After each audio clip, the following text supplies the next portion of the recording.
Register is May 27th. The research is done in June, July, August, September, but you need to register before that date. Before we wrap up, I want to recognize our sponsors once again. Our lead sponsor is Hydro Ottawa. Our presenting sponsor this morning was Commissioner Ottawa, quite appropriate, Paul, with all that you do for veterans, that is, in the community. Thank you for that, and for the recent exciting acquisitions all related to cybersecurity and defense security. So thank you for what Commissioners is doing in the city. Quite exciting. Algonquin College, wonderful to have the president here with us this morning.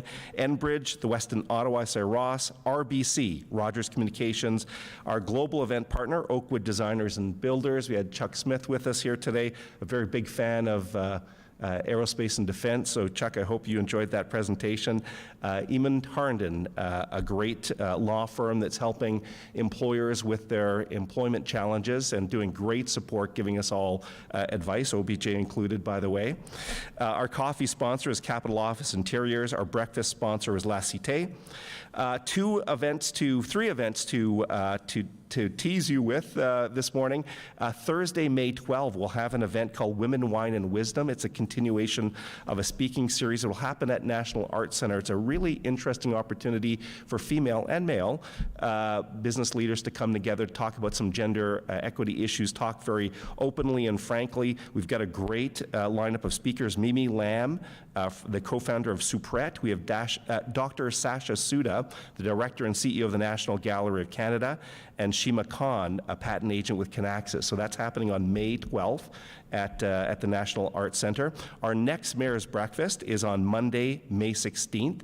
And the speaker, we've had a great lineup, including you, General, will be David Cohen, the U.S. Ambassador. So with the Ukraine Chargé d'Affaires, the Chief of Defense Staff, and the U.S. Ambassador, we're being extremely topical here as we reach our July break.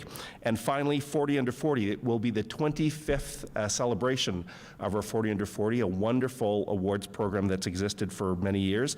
That is happening this year back in person on Friday, June 17th at the Hilton Lac Leamy. For all of this and more, you can visit ottawabot.ca.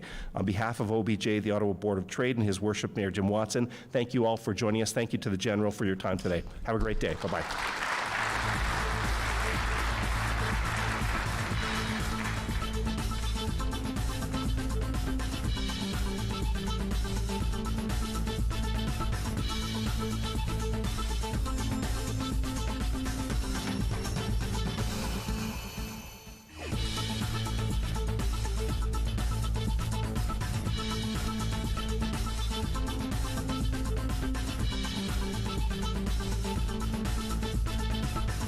By a missile. One military analyst, though, says the incident is significantly raising the morale of Ukrainian forces on the eve of a new wave of a Russian offensive in Donbass. I'm Andrew Boyle for News Anytime. Follow up online at ottawa.citynews.ca.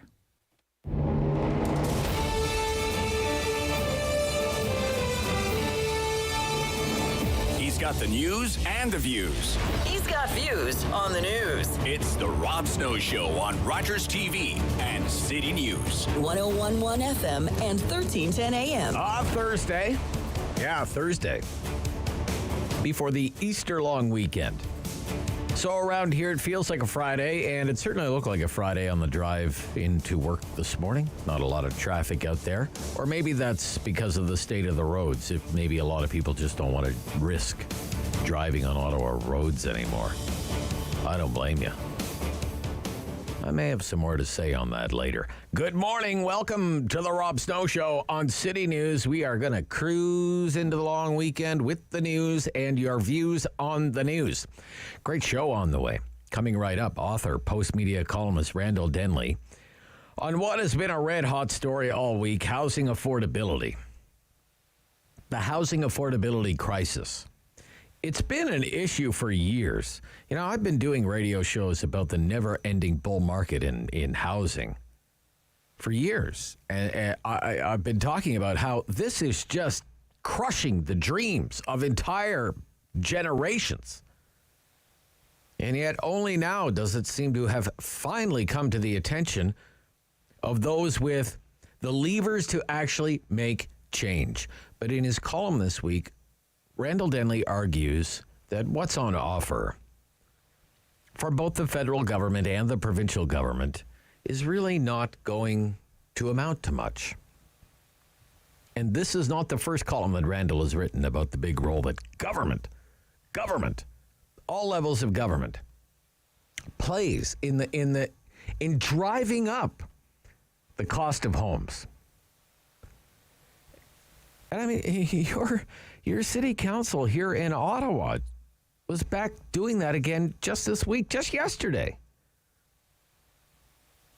at the city council meeting, passing more development regulations that will drive up the cost of building homes. The estimate is, according to the newspaper this morning, by another 10%. By another 10%. So I'd like to congratulate the bright lights on the city council, visionaries, one and all, who think now is just the perfect time to pile on what? Another 80 grand in costs? In what amounts to local government paperwork, adding that to the cost of building a new home in the city. I mean, what are they thinking? What are they, is it not enough? Development charges, not enough. HST, not enough. Land transfer taxes, not enough. In Toronto, they have two land transfer taxes. You know that, right? You pay the provincial land transfer tax and the municipal land transfer tax. Gosh, the money that must be rolling in from land transfer taxes. In the city of Toronto, for example, land transfer tax, you pay two of them. On $1 million house, that's $33,000 just in land transfer tax on $1 million house. If you could find $1 million house, if you could, the $1 million house is the cheap house now. That's the tear down now in the 416.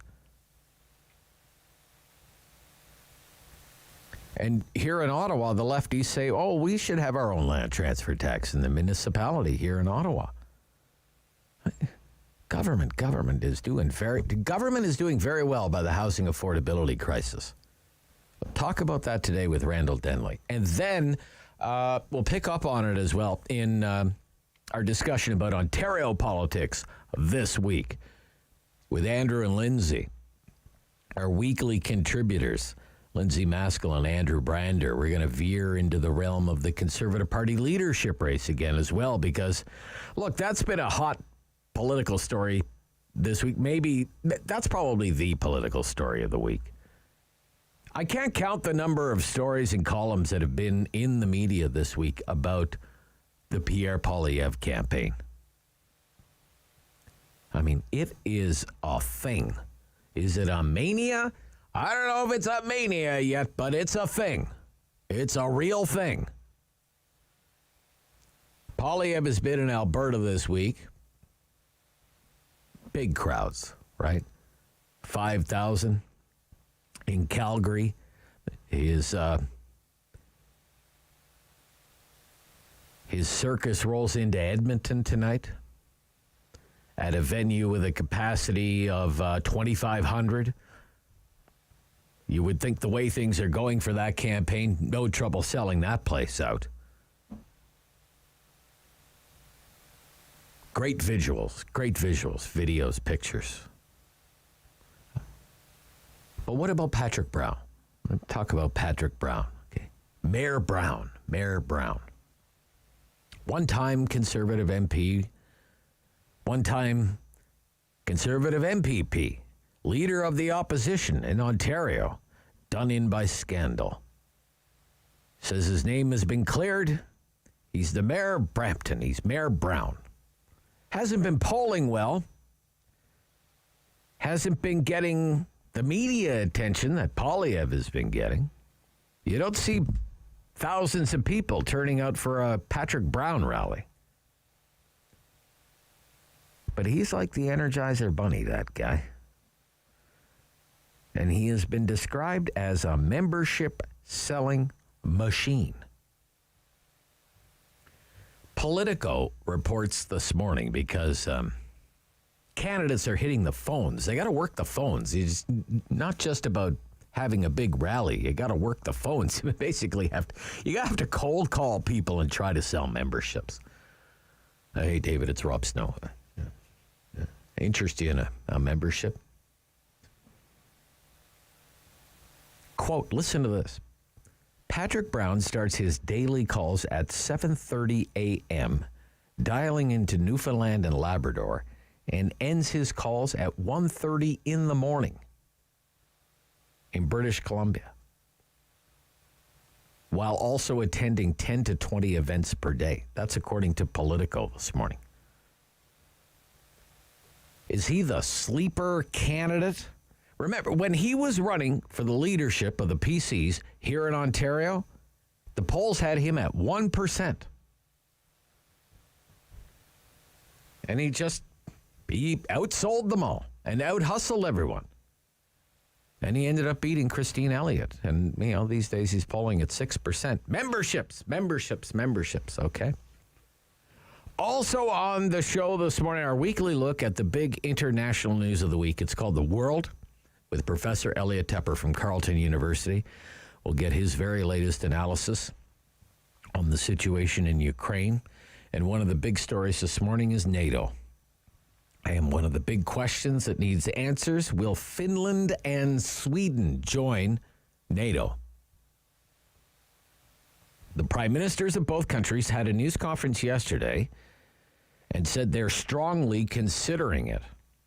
What would that mean? How would Putin react to an expansion of NATO, especially with Finland, which shares such a long border with Russia? Dmitry Medvedev, he was the Putin placeholder. Remember, Putin was president, then he left because of term limits. Medvedev came in, was the placeholder, and then Putin came back. Medvedev says that this means a nuclear-free Baltic region would no longer be possible. It's a massive, massive story. And then there's the election in France coming down to the wire. Maybe too close to call. Macron versus Le Pen. Plenty on the line. The professor will guide us through the personalities. Who are these people and the issues? What are they pitching to voters? Le Pen used to pitch Frexit. Get France out of the EU. But seems to have backed off of that.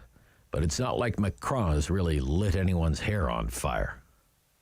And China, what is going on in Shanghai? The third most populated city in the world is Shanghai. 26 million people. Under lockdown for weeks and weeks. Total lockdown. There was some easing of restrictions on Tuesday, but this is China's COVID-0 policy. Unrelenting Chinese government policy of COVID-0. And if you test positive, they take you away to a quarantine facility.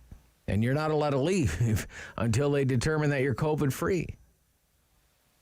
You can't even leave your house or your apartment, not even to get groceries. You want groceries? The groceries have to be delivered. People have run out of food. They have run out of food. And some of the videos of the drones on social media, it's the stuff of dystopian movies from Hollywood. There's one video and the voice, it's like this hovering drone, and there's this loudspeaker on the drone, and it's saying, please comply with COVID restrictions. Control your soul's desire for freedom. Do not open the window or sing. Control your soul's desire for freedom. Professor Tepper offers his analysis. We're lucky to have it. And the Talkback Hour, today it's a free-for-all. We usually do that on Friday, but we're not here tomorrow. So we'll do the free-for-all today, and that means we're wide open to talking about just about any issue. I mean, within reason. We don't come up with the topics. You come up with a topic. We can talk about politics if you want to talk politics. I'd love your opinion on Polyev, what you make of it all. Seems to have all the momentum right now. We can talk about mask mandates, what happened at the school board this week, what's going on at City Hall, the cost of housing, inflation, interest rates. Bank of Canada raised interest rates today. Now, Elon Musk wants to buy Twitter. Not just a stake, he wants to buy the whole thing. Whatever you want to talk about, it's your choice. We just do our best to keep up on the Rob Snow Show on City News.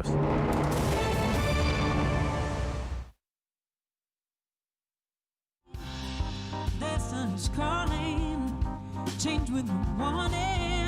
Oh, I won't win anything if I give everything. I was so excited when I found out that I was given this grant to be able to make this concert, because I knew it was going to be the first opportunity that I was able to play these songs for others. You know, this album was recorded really, truly in isolation. Like everybody else, we were locked down for a bit. So you're going to see, I think, the joy of playing live, of being together. For me, as someone who owns a business in Ottawa that's directly working with music, I own a recording studio, it is important because it gives a sense of confidence in terms of having support from a lot of different places. We all know in Canada, there are all kinds of city, provincial, and federal people who provide funding for artists, and just seeing how invested Ottawa is and expanding the reputation of Ottawa as a music and entertainment city, running a business in that city, it makes you just feel better that someone's going to support you, help you, and have your back.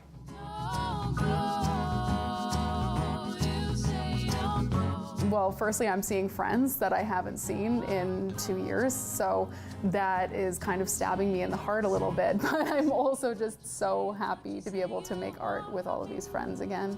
And I've been treated like an absolute rock star from the moment I just kind of knocked on the door and said, hey, can I unload my gear? Everybody's so helpful, and you're just used to kind of dragging all your stuff around, and it's such a hard business to be in. So this is a dream come true for any local artist who gets to participate in a series like this. Oh, I feel like I need to keep pinching myself. It's an amazing experience and opportunity for us, so thank you so much. It's been a long couple months. Our last show was in December. This is the first time we've actually been in the same room together since. So it's really an amazing opportunity for us, and the beautiful theater, and to have Rogers here, and thank you, Mike, and so it's a dream come true. Going out to the sunshine, no doubt I'm gonna find in my blue suit. Didn't know what you had, know what you had. I'm here with one of my best friends, Alex, and we haven't performed in almost 2 years because of COVID. And it feels really good to be back on a big stage like Meridian, and I'm really honored that you guys invited me here today. Having an organization that lets the artists do their thing with such a range of styles and influence, and to kind of have that ability to meet the public and to meet the people who would listen to them, can't be overstated. So super excited about it. I know a lot of musicians in town and a lot of music lovers in town who are really excited about it too. So I mean, it's an event of which there's talk, you know, there's a lot of buzz around it, and I wouldn't be surprised if it goes on for a long time and does a lot of great things for local musicians and connecting them with the listeners that love them.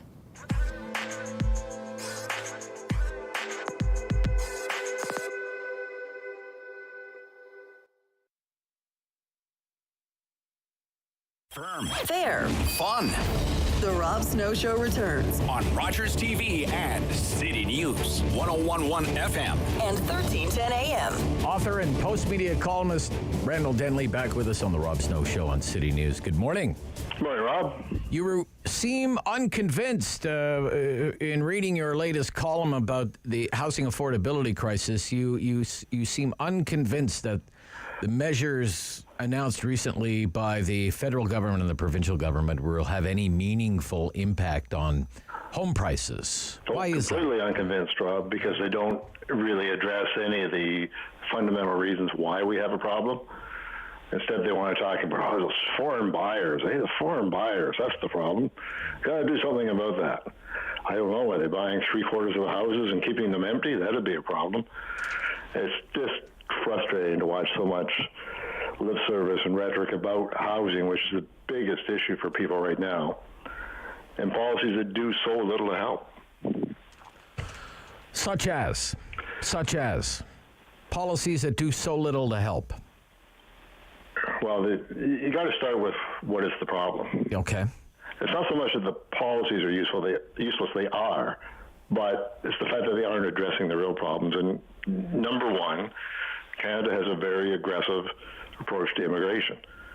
We're already taking in more than 400,000 people a year. The Liberals announced just before the budget they want to go up to 450 in a couple of years. That's a lot of people to accommodate.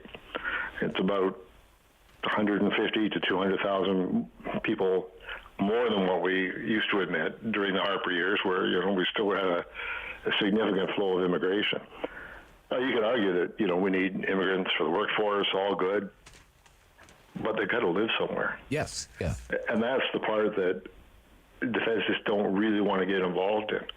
Well, here, let's put aside a bunch of money to, in some way, encourage municipalities to speed up housing approvals. Now, here's another major red herring in the whole housing issue. Yeah, the big problem is the slow approvals. I mean, it is a problem. It slows things down. It costs builders money, which they pass on to homeowners, so it's a problem. But even if you say, here's a new rule. Municipality received a request for building development. Okay, you got to approve within 24 hours. Wow, just stamp it here. It wouldn't increase the volume of housing because the sector is already running at capacity. You can't increase the volume without adding a lot more tradespeople than we have now. So that's a big problem. Provincial government at least is trying to address that. But when we look at municipal slowdowns, another very small piece, because yes, both the federal and provincial governments have now said, there seems to be a supply issue, which is a whole new thought for the federal government. But you can't really talk about supply without talking about demand. Why is there a supply issue? Because demand is far higher than our housing industry can meet. And we're already way in the hole. And Canada has not kept up with housing demand since at least 2016. So we would need hundreds of thousands of units just to meet the demand we have here today, even if one additional person didn't come into the country. Yeah. 1.8 million homes in Canada. 1.8 million homes. To bring us up to the average of other similar countries in the G7. That's the kind of hole that we're in. So rather than do something about the hole, we keep making it deeper by bringing in more demand that we know we can't accommodate. That, to me, is just irresponsible. And it's not just new Canadians who are affected by it. It's the people who are affected most are the ones with the lowest income because, say I were to come to Canada as a successful engineer from Pakistan and I had employment and a good income, I'm going to buy a house. But it's the person already working here wherever they came from at a lower income and say, well, I haven't got a hope. I make the average salary just under $50,000 a year. I'm never going to buy a house. I'm having a hard time paying rent. So it's not, high-end people wherever they come from who have the problem. It's the low-end people, and those are the ones that are getting the middle lost. Yeah. Yes, it's the middle. not just the low. It's the whole middle because there's just the ridiculous price increase in the last several years in housing in Canada. Yeah. You have to say that what we're doing about housing isn't working, or else you wouldn't have this problem. Okay.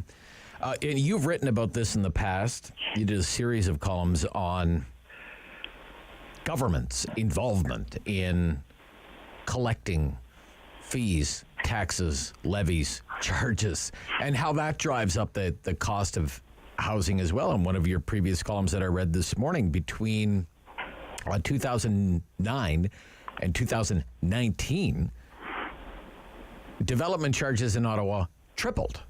In 10 years, they tripled, and they're still going up. Yeah, I see the next two installments of the development charge increase in Ottawa are 8.6% in October. Yeah. Well, that'll only hold them until April, and they need another 8.6%. Right. You're more than 17% in less than a year. Increase. Developers don't pay this in the end. Home buyers pay it. Of course, yeah. They can't seem to see why this might be a problem, but they're really The big thing is that governments at all levels treat housing as a cash cow.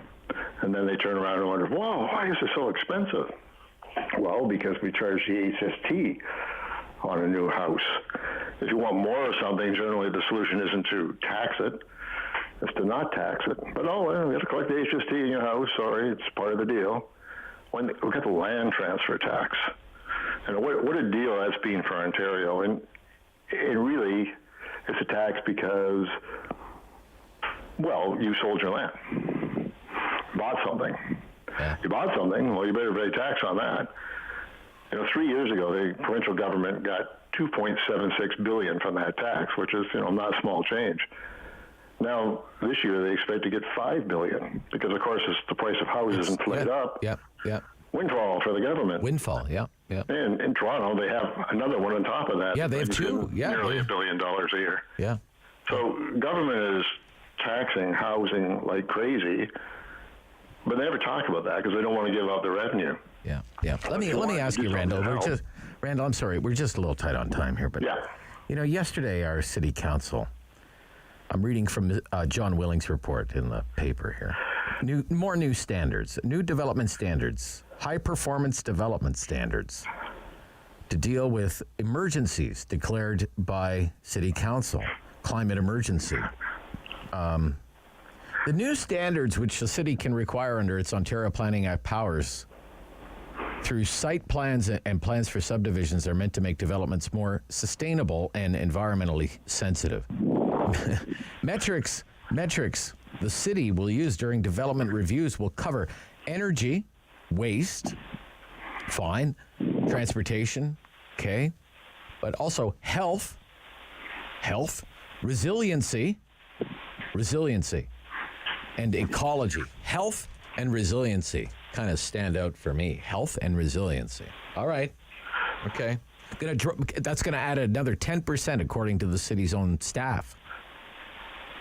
Yeah, I just found that astounding, Rob, and it's so disconnected from the reality of what people are experiencing in the city. Well, we got our crises we've declared here, and we got to save the planet here in Ottawa, so there's that, plus this, that, and the other thing, and everything you can imagine. I'm just surprised there isn't, a gender lens applied to this, or maybe that'll come, but it's going to be a boon for the consulting industry here because a lot of consulting will be done to set these standards and then to make sure that developments meet these standards. So, it's time and money that adds cost that will be borne not by, all of us who are here at the moment, but by people who are coming here and buying new houses.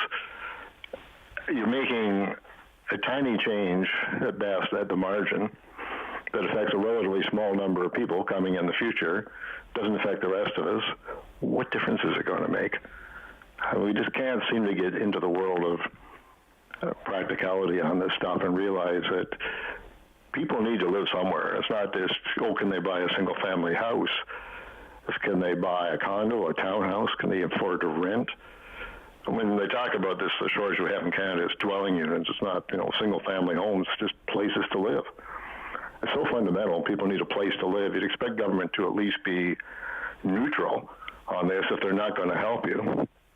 But it's like they put together an array of policies. They're going to drive up prices at a time when we know they're already crazy. It just is something people should be talking to councillors about and candidates at the door this fall. Absolutely. Yeah. Thank you, Randall. We'll talk soon. Yeah, bye-bye. Randall Denley, author and post-media columnist on The Rob Snow Show on City News.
one for local news in Ottawa and the Valley. This is City News, now on 101.1 FM and 1310 AM. It's Thursday, April 14th. Good morning. I'm Andrew Boyle. Right now in Ottawa, 7 degrees. In Smith Falls, it's 8. And here's what's making news this hour. The sixth wave of the pandemic has been a heavy weight on people in the province. But the latest data from the Ontario COVID-19 Science Advisory Table offers a bit of reason for hope this wave may have now peaked. We are expecting a full update today. Warnings are coming from local health authorities, though, concerning this long weekend. Adhere to the COVID rules, especially in crowds, whether small gatherings with your family or maybe a larger one at church. Wear a mask and distance as much as possible. City staff in Ottawa looking at the fare structure for OC Transpo. Ideas range from paying through property tax for the system for everybody or lowering fares. They will be examined. Staff asked to look at transit in comparable cities right around the world. If it becomes a city-paid service, it would add another $600 to $800 on the average property bill, according to Mayor Jim Watson. Ukraine claims it has sunk the flagship of Russia's Black Sea fleet in a missile attack. Moscow says the Moskva was merely damaged. It's not saying anything about an air attack, only that fire aboard the ship has now been contained. A military analyst says with the ship's missiles and the removal from combat, that would greatly reduce Russia's firepower in the Black Sea. City News Time, 9:33. I'm Andrew Boyle. For news anytime, follow up online at ottawa.citynews.ca. He's a pillar of community opinion. The Rob Snow Show returns On Rogers TV and City News. 101.1 FM and 1310 AM. Well, it's time for Ontario politics this week. And it's great to welcome back my friends Lindsay Maskell and Andrew Brander. Lindsay is a Liberal strategist, used to work for Dalton McGuinty. Welcome back, Lindsay. Former advisor to Premier McGuinty, and Andrew Brander's vice president at Crestview, former advisor to the Ford government. Good morning, Andrew. Hey. And I hope both of you are well today. Our conversations recently there's been a lot of cross-pollination, and I understand that, but you both being long-afflicted political junkies, I know you're good to roll with it. And when it comes to Ontario politics this week, this qualifies. Poilievre represents an Ontario riding. Patrick Brown is the mayor of an Ontario city, so it qualifies. It qualifies. That's how I'm going to That's how I'm going to justify our conversation this morning. Andrew, I got to start with you.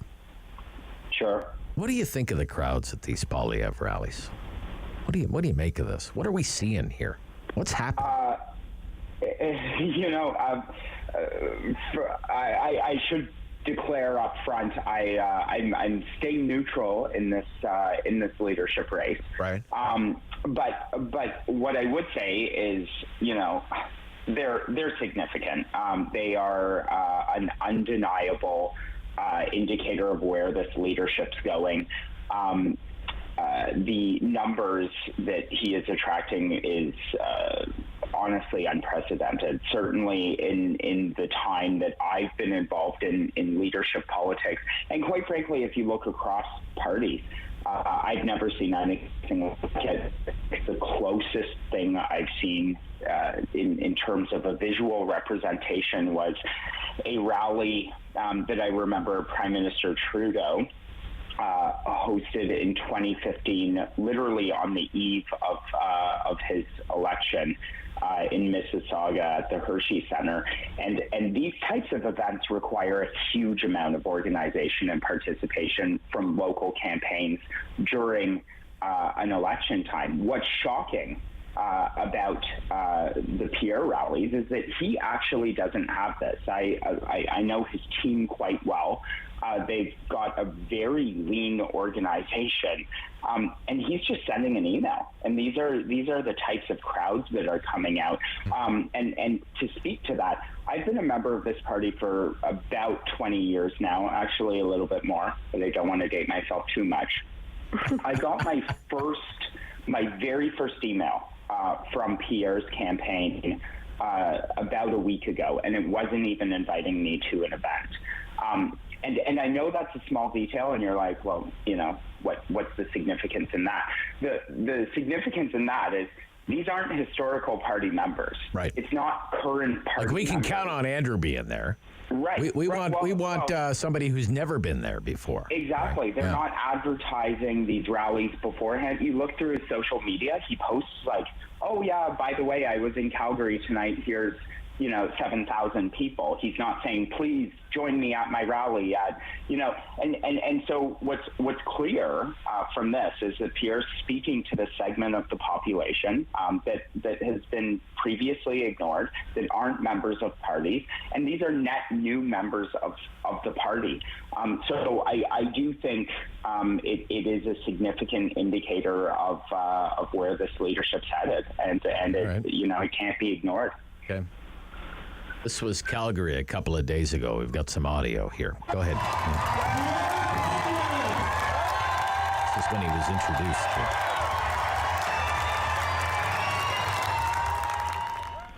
And, okay, hold on. I have to set that up. There is a performative element to it. This is apparently what really gets the crowd worked up is this defund the CBC chant. They do a defund the CBC chant. Yeah, roll that.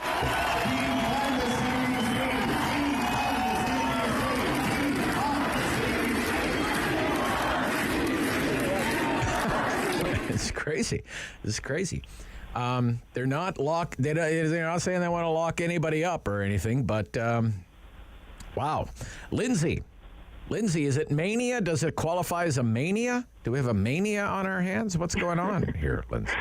Well, it does look like a conservative crowd, even though Andrew may say that that's not the typical base, but it certainly looks the same. But it does look different in the world of political events. Of big rallies have never actually been a thing Conservatives have executed well, because they have either skewed older or just not had the attendance and the energy, which is a little more, I think it's fair to say is a little more liberal bread and butter to have those big people events, lots of energy, DJ going, those sort of things that really do speak to momentum. Okay. But it makes sense for Pierre to be doing these sort of events because he does have a following because of people liking to hear what he has to say and delivering his one-liners. So I think they knew that he could get a crowd and that would drive some media narrative early while his counterparts are out doing their best version of this work as well. So I think there's a bit of a strategy to it, to how people are going to write this story and how momentum is decided early. Yeah. And using his one-liner, people interested in what he's going to say next type of speech that he would give. Okay, so there's that. Really I'm sorry, Lindsay. Go ahead. I didn't mean to. But I don't think that I don't know that this looks like all new people to me. Okay. I think these people look like they're a fairly existing membership. The only thing you can count on is actual membership numbers. Right. Okay. So there's the visuals of the crowd, the pictures, the videos. I mean, they have like drone videos of the crowd. That's one thing. That's one thing that's really interesting. The other is the social media presence. I looked up this morning at around 7 o'clock. I just was curious. How many views has that thing had on Twitter now, the Vancouver housing video that he did? Just on Twitter. Remember, he's a multi-platform guy. 430,000 views just on Twitter. For this. Want to see a $5 million house here in Vancouver? Feast your eyes on the home of your dreams. Feast the eyes. Here it is. $4.8 million is the listing price for this baby. Now, before I go any further, he can deliver it. He can deliver it. He delivers the goods, too. Feast your eyes on the home of your dreams. $4.8 million for this baby. It's very good. But does it matter? Does it matter? His excellence in social media, Andrew. What do you think?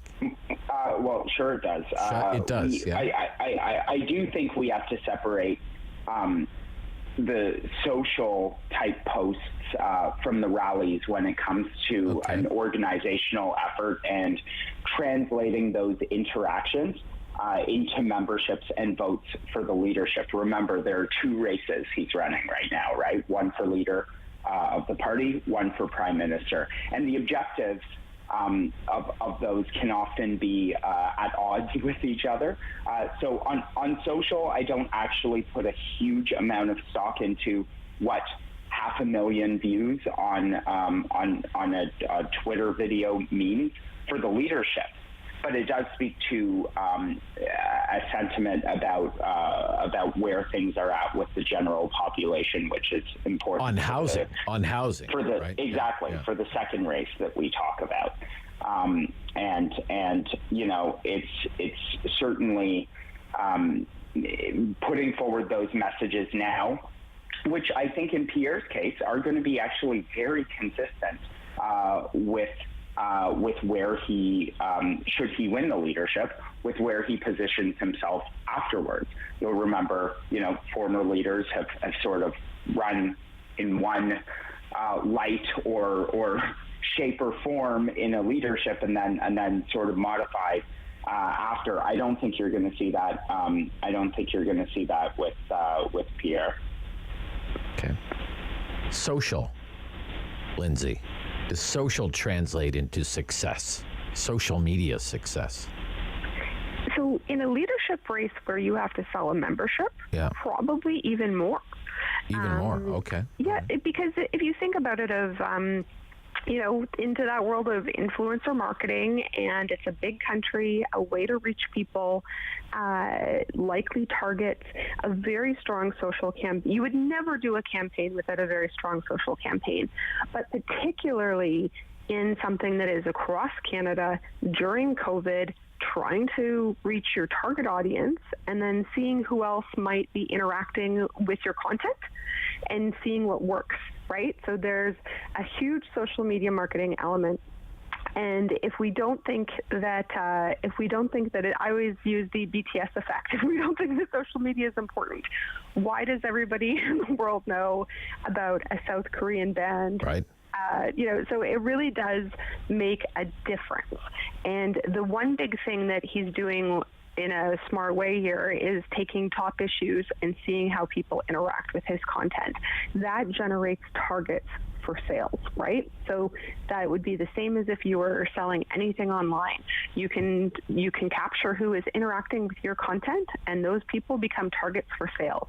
So if they are doing this in a very strategic way, high views on content means big targets within Canada for potential membership sales that they might not have been reaching otherwise.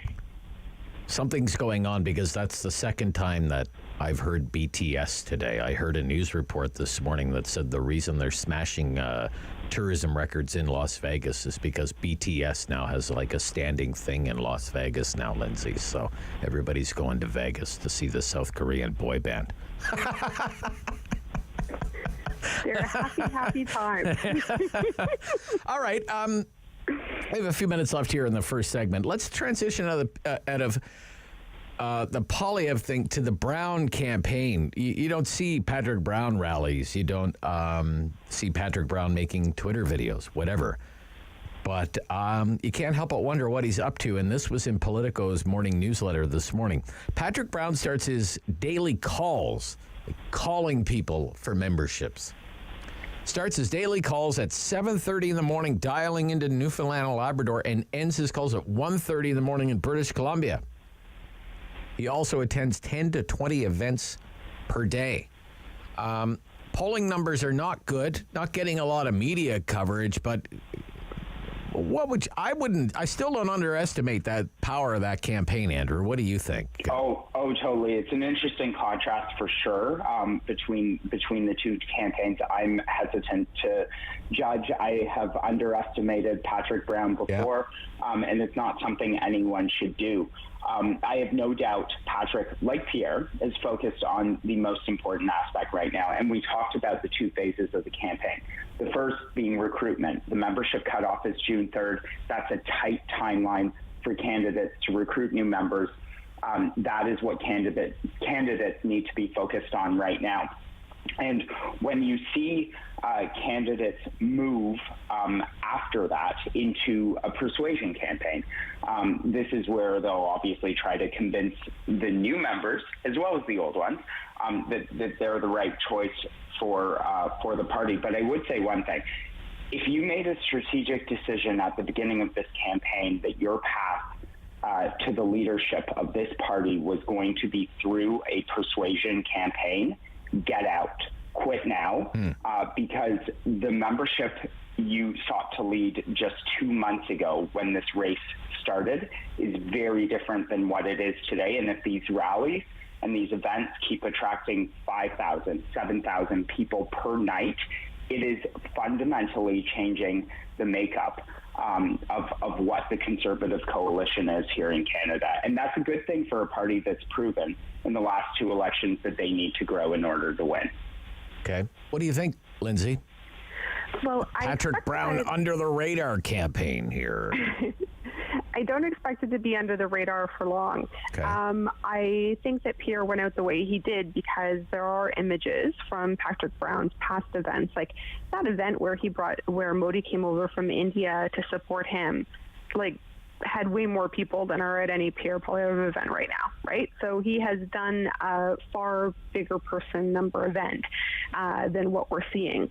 So I think that was one of the strategies to come out early with those big images, knowing that that is something that Patrick Brown has in his bag of tricks as well. Okay. But you know, the way that Patrick has typically organized is by, that I will call it bundling, like in fundraising. He will meet and connect with a community and a community leader and connect with, sort of the 10 to 12 top people you need to know in that community and send them out like an army to sell on his behalf and then check back in on it. So they do their sales process a bit differently. I think you're going to see a longer setup time and him working away at this before you're going to see those events. But also because you have to have momentum and have that crescendo hit at the right time of this is like Pierre's events need to keep getting bigger and bigger. Are people paying attention yet? When is the right time to start, pulling out the shock and awe events?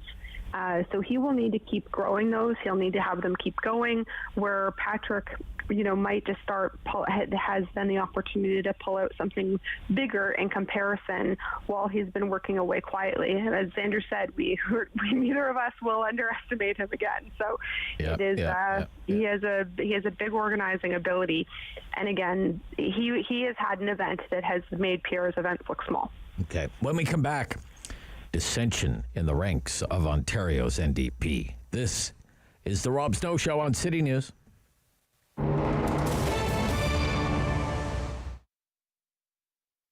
We're talking about preparing your car for spring. And Mike, the next thing that comes to mind, and I think a lot of people probably feel this way, is that, windshield washer fluid. Like, why do I even bother using summer fluid? Why don't I just keep that winter stuff in so I never have to think about it? What's the difference between those two exactly, Mike? Pretty much one has a lot more alcohol content than the other, and that's the winter washer fluid, and that's going to help de-ice. It's going to keep everything good, and then most importantly, it's not going to freeze when it's up. Whereas the summer fluid, it's more of I almost call it like a bit of a degreaser, right? Like okay. It's good for getting bugs off, bug spray wash, that type of stuff. All the grime and junk that can come and hit your windshield in the summer times. It aids a little bit more like that, and it doesn't have as much alcohol content, so it is a little more susceptible to freezing in the winter months. Well, we also know that winter is very, very hard on the interior of your car because you're getting that in and out of the car, that salt and sand and so forth. Salt stains are a big thing for people, that especially if they're cleaning the car themselves. Any recommendations in getting rid of those salt stains? Salt's the worst, especially if you don't have like a rubber winter liner or a rubber floor mat or something in the wintertime. It just can cake everywhere, and it gets very hard and it calcifies, and it's some nasty stuff. But you know what? just a very, very simple fix: half water, half vinegar. And you mix that into a spray bottle or something like that. And the vinegar, the acid in it just softens all that stuff up. And then you can wipe it off or vacuum it out. It's a good little household hack there, if you will. Yeah. Mike, I'm embarrassed to say, and I said it to you off camera, so I'll be honest on camera, wiper blades, I've probably had mine for 4 years, and I have noticed that deterioration has been happening, much longer than should be. How often should we be changing our wiper blades? I mean, probably one of the biggest things we should do, right, for safety reasons. For sure. And you know what? It is one of those, I don't blame you one bit. It's one of those things that if it out of sight, out of mind, right? If it works, it works. And if it doesn't, that's when it's time to do it. But really, I would highly recommend replacing them at least twice a year, just going into the summer and then going into the winter. That's generally a good time frame, because it's one of those things that is just, you take for granted. It's so important to be to have proper wipers so that you can see out the windshield. And if they don't, at one little point, or the blades start to rip or deteriorate, it's not going to be a good situation. So highly recommend about twice a year if you can and you're able.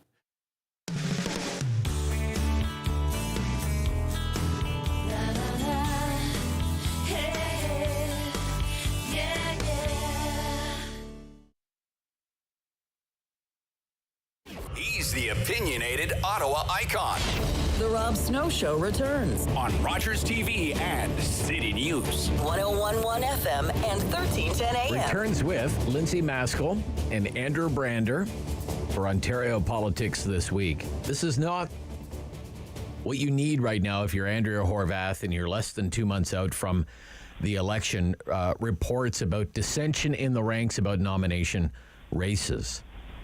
This was in the Toronto Star this week. The NDP's Black Caucus publicly criticizing the party's failure to protect an incumbent.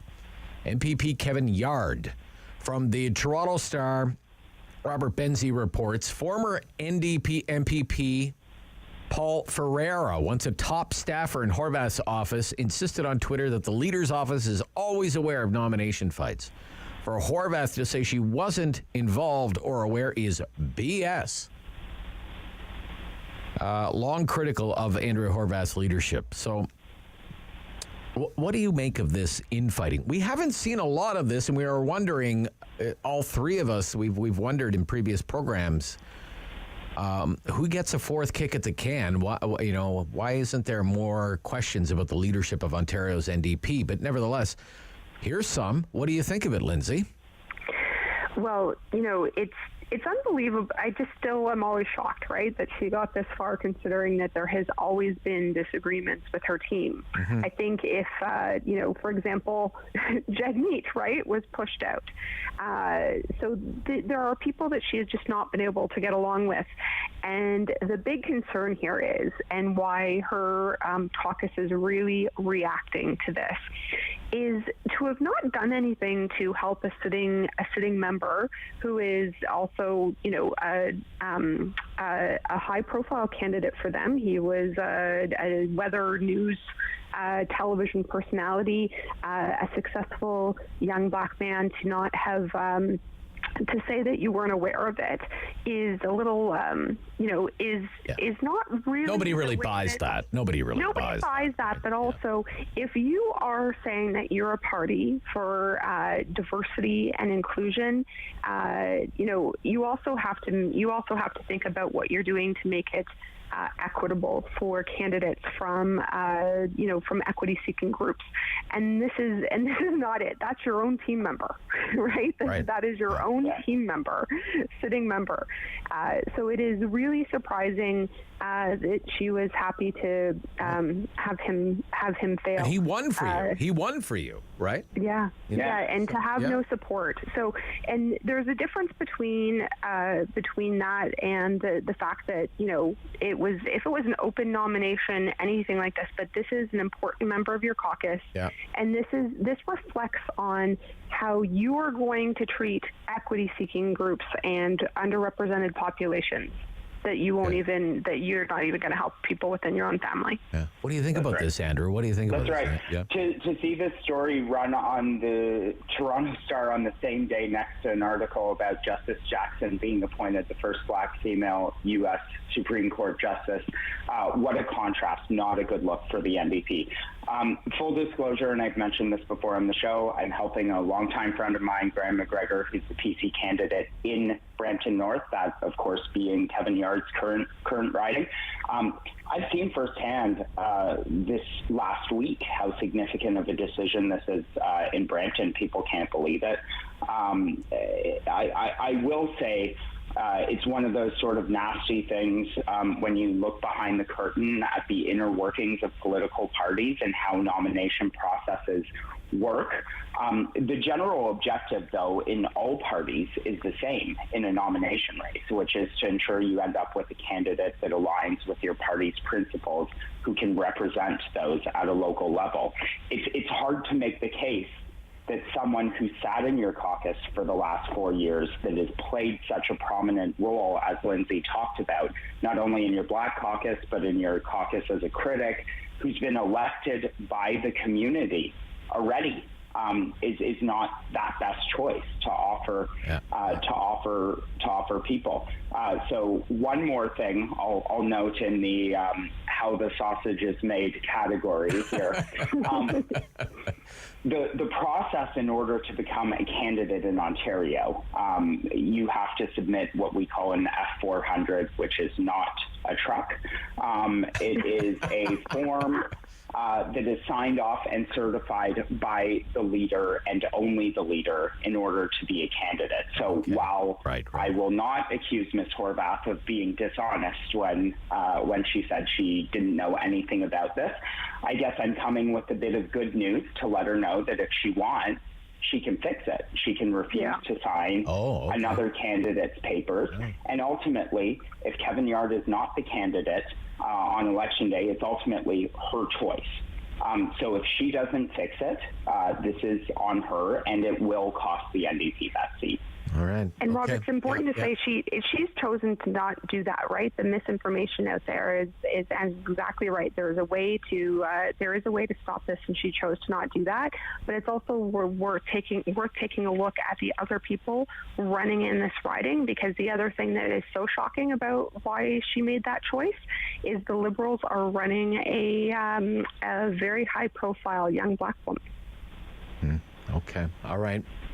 So that becomes a riding to watch now. That's a riding to watch. That'll be something.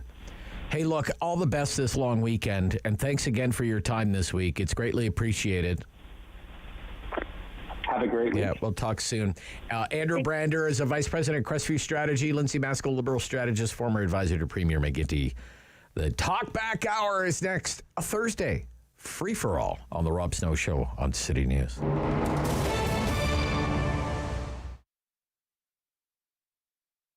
Being a crossing guard works great as part of my schedule as a high school student because I still have time to do my tests and assignments while earning a little bit of cash on the side. Working as a crossing guard fits into my current lifestyle because it gives me a lot of time during the day to pursue hobbies that I'm very interested in. A friend of mine introduced me to this job. I didn't know it was actually a paid job. I always start my day. It's a very little, I guess, few months baby, and she always comes with her dad on a pram, and the smile she has, like, oh my God. Well, I think the OSC is a very good employer. They show quite clearly that they care about you. They're very polite. They really make you feel like you're part of a family. It's fun. I really enjoy it. Gets us out of the house, too. Yeah.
This is City News.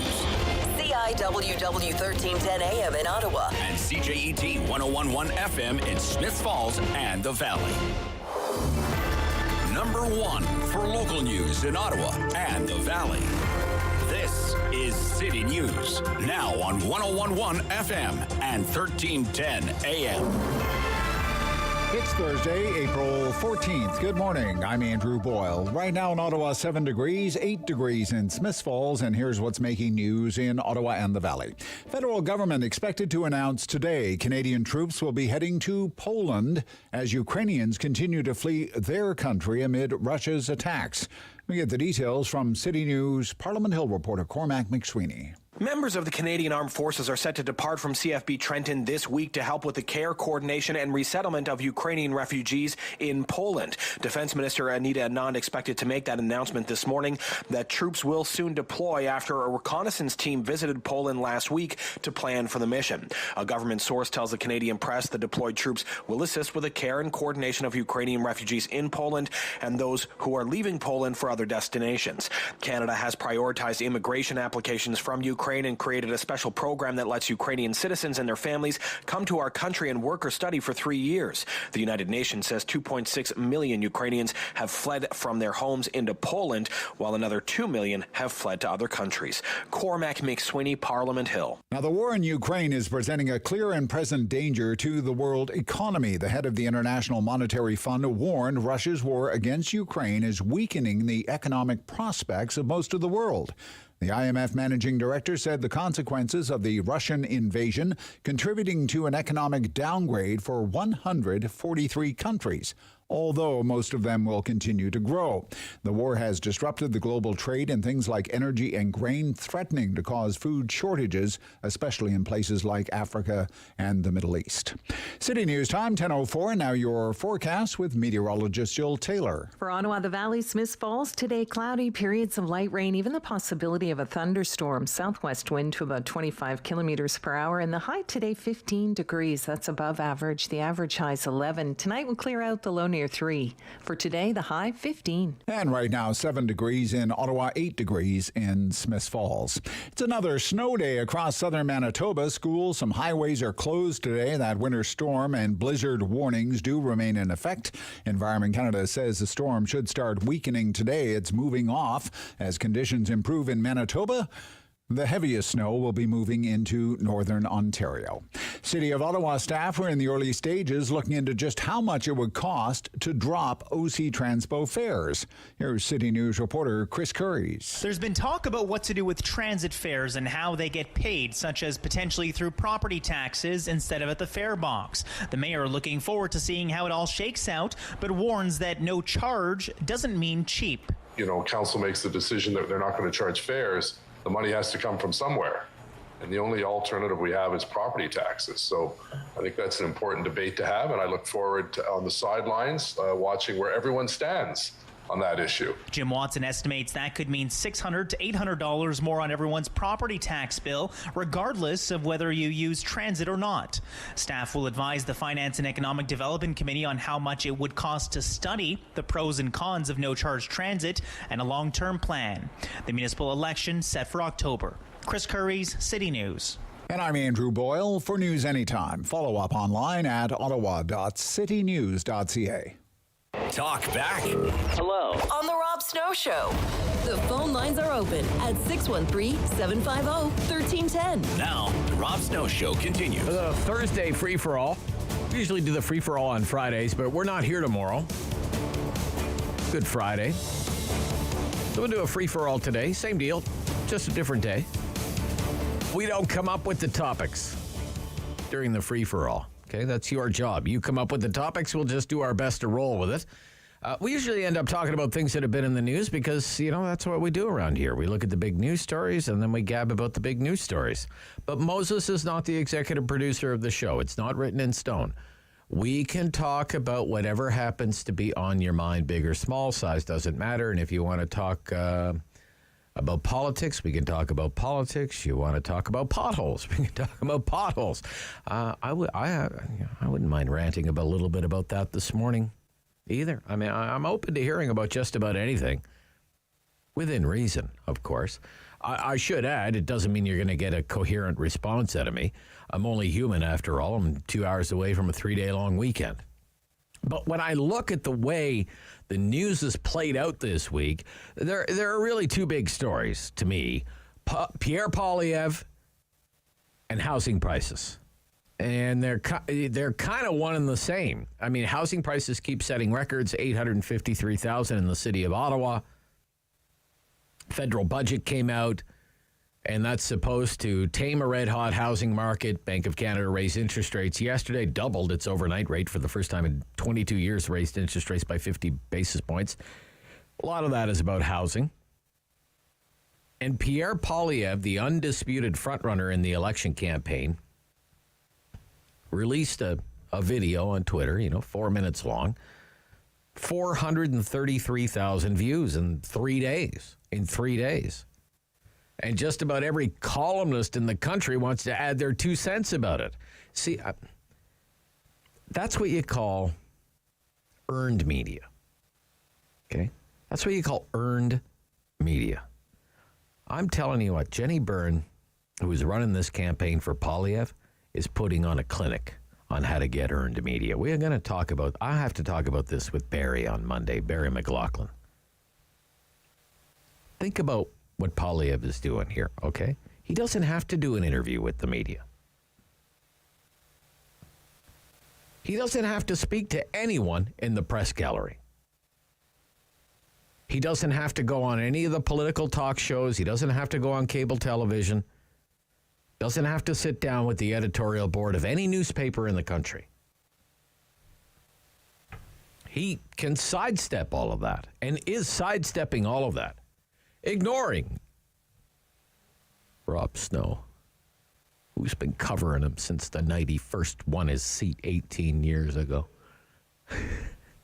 Ignoring the legacy media, or what some would call the mainstream media, and slaps up a video on social media, watch the clicks tally up, and then the commentary roll in from people like me and the rest of the MSM, right? Man, if you're a politician, that is the sweetest spot to be in right now. You're not issuing press releases to the news media saying, hey, contact us for more information. Here is the person to call to arrange an interview. He doesn't do any of that. It's just, here's my latest video. And I mean, who hasn't written a column about it? Andrew Coyne, column in the Globe, John Ivison, Robin Urbach, several more. I mean, it's one after another. First, you had stories and columns about the size of the Poilievre crowds that are going to the rallies. And now, wow, housing. And it's not just the video or how well done it is or whether you agree with everything he says. It's the whole, to me, the really interesting thing is the whole strategy behind it. It's like, hey, press gallery, we don't need you. We don't need you. You're not telling our story. We'll tell our own story. And we'll let the voters decide. It's a master class so far in political marketing. Is everyone going to agree with everything Poilievre says on the video? Of course not. You don't think that's by design too? If it's controversial, that's even better. They have this term in internet marketing, they call it stickiness. Is it sticky? Do people want to spend time on your website? How much time do they spend? That's the sticky quotient. Well, the sticky stuff on social media is the controversial stuff. If it gets people sharing, liking, commenting, passing it around, all the better. It's like the modern day version of, I don't care what you say about me, just spell my name right. But with social media, you don't even have to spell their name right. Man, oh man, it has been the discussion point of the week in Canadian politics. Absolutely. Marie's in the West End. Hi, Marie. Good morning, Marie. You're on City News. Good morning, Marie. You're on City News. Marie. Oh, that's so terribly frustrating. Let's do that. Let's go to Roger. Let's go to Roger. Good morning, Rob. Morning, Roger. I want to talk about a little bit something different, but I'm certainly feel encouraged, and I feel there's hope there politically in this country with the Poilievre campaign. But I want to talk about a little parallel between Justin Trudeau and his father. Okay. When Justin Trudeau got elected, I believe the Stephen Harper government left a surplus of, I don't know, between $5 and $7 billion. It was wiped out in the first 90 days or 120 days of Trudeau reign. Right. And the deficits kept piling up. This is long before the pandemic, and there was no need for it. The country was rolling like a well-oiled machine. Every country has problems, but we were doing well. Now, I want to go back to how you just kept piling and piling on the deficits, okay? Now he forms a coalition with Jagmeet Singh. What was it, $58 billion more we're going to spend this year than what we're bringing in? Yeah, about that. Yeah, okay. 50-something billion. Yeah, what's a billion these days? Well, right? yeah, so I want to go back a little bit to the Trudeau area. During the Trudeau years, the average increase in spending when he got into power in '68 was 13%, and it went up to 17% per year. And then in 1974 and 75, Trudeau formed a coalition with the NDP. And then, of course, the spending increased from about 17% to 27.9%. So out of this out-of-control spending, Rob, over the years during the Trudeau era, between 1968 and 1984, the debt had increased from $19.2 billion to $194 billion. Now, in comes along Brian Mulroney. He's got to clean up some of this mess. So he dropped the deficit spending by about half, and also the debt to GDP by half after his first term, and he had a surplus of $7.5 billion. But you know what was the yoke around Mulroney's neck, Rob? Interest rates. We were paying $39 billion a year in interest on our federal debt in those years, during the Mulroney years. And he could never get out of the deficit and the debt because of that. Yeah. Now here we are today, doing the same thing. Now, well, we're on the same path. We're on the same path, Rob, and as interest rates go up, and they have to, because they economies in the world are having a struggle with inflation, and we all know that. We're feeling it here and everywhere else. Okay. So we keep allowing this to go on, and I'm going to go back to one more point about a little bit of history too about the Ontario situation. When David Peterson took over from Bill Davis, Ontario had little or no debt, and then he increased the debt to about $14 billion, and then him and Bob Rae formed a coalition in the next election because he had a minority government, and the debt went up to $29 billion. And then when Bob Rae took over, it went up to $89 billion, and then the International Monetary Fund came in, and when Mike Harris took power in Ontario, Rob, the total revenue for the province was about $38 billion, and out of that, I think it was $9 or $11 billion was in interest payments alone. Before roads, schools, hospitals, anything had to be taken out, that had to be paid first. This is the course that we're doing right now, and I'm getting to the budget last week, Rob, about military spending. What is it, $8 to $10 billion over 4 years? More, yeah. So maybe they should do it. They just make a whole bunch of Canadian flags and put on those Canadian flags where we send our young women and men out there to keep our freedom, to do our bidding, and to represent what Canada's supposed to represent. Have all these flags saying, please don't shoot us, we're Canadians, we're nice, because that's about all that increase is going to do for this military. And I think we should learn something from Ukraine, how those people are going out there, putting their lives on the line, even women and young people, and they're going to fight for their freedom, and they're looking for more weapons, and thankfully they're getting them. Is this where we're going to put ourselves in the future? Because this is not going to be the end of tyranny in this world, Rob. All right, Roger. Thank you. Thank you. Thanks for calling. Good rant. Good Thursday rant. Let's take this. Hussein, Ottawa, on the price of housing, cost of housing. Go ahead. Hi, Hussein. Hi. Yeah, hey, how are you? Good. Thank you, sir. Yeah, I wanted to know if you know about some issue in housing. I don't know if anyone's brought it up or not, but I know a little bit about it, that they are outside investors that use some of these Canadians that come from through immigration. Right. And they use their money to buy homes, and these guys will live in a home for dirt cheap, like $500 a month.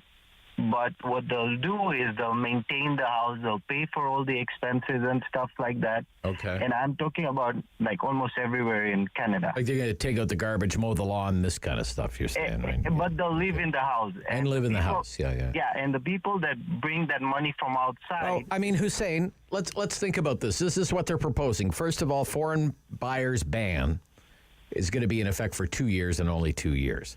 But you're exempt if you're a permanent resident. Yeah. Okay. You're exempt if you're an international student. There are hundreds of thousands of them in Canada. Yeah. You're exempt if you're a temporary foreign worker, right? Yeah. So that's a lot of exemptions, right? Yeah. So let's say I'm in whatever country, Dubai or whatever. I want to buy a house in Toronto because the housing market's crazy in Toronto. I can't buy one because I'm a foreigner. But my brother lives there, and he's a permanent resident. Or my daughter goes to the University of Toronto. She can buy the house. I'll just give her the money. Whatever. Yeah. There's so many loopholes in this. You could drive an OC Transpo bus through them. Yeah, and why don't they do it as in charge probably 2% for the price of the home every year if you have a foreign name in the lease or in the in the mortgage. You know what? Like, you know what? What they're doing, it's not a big problem because it's not a major part of the market. It's maybe 2% of the overall housing market. So whatever you do is not going to have really any meaningful impact. If anything, it looks like you're scapegoating the immigrant to me by doing this, Hussein. It's a scapegoating tactic from a government that really doesn't know what to do. Rob Snow Show, free for all on a Thursday, 750-1310. This is City News.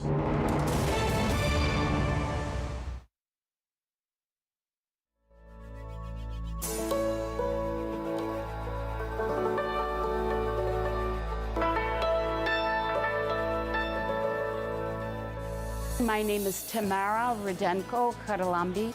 I'm a member of the Ukrainian Orthodox Parish here, and I'm also a member of the Ukrainian Women's Association of Canada, Ottawa branch. Today, we are here to prepare for tomorrow's workshop, the Ukrainian Easter egg decorating workshop.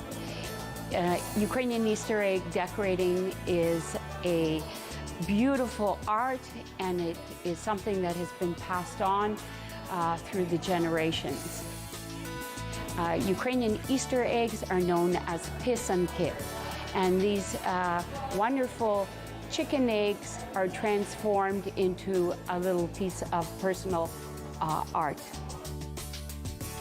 Pisanki are symbols of life, are something that go back 2,000 years, and the symbols that were used at that time were elements that represented health, prosperity, fertility.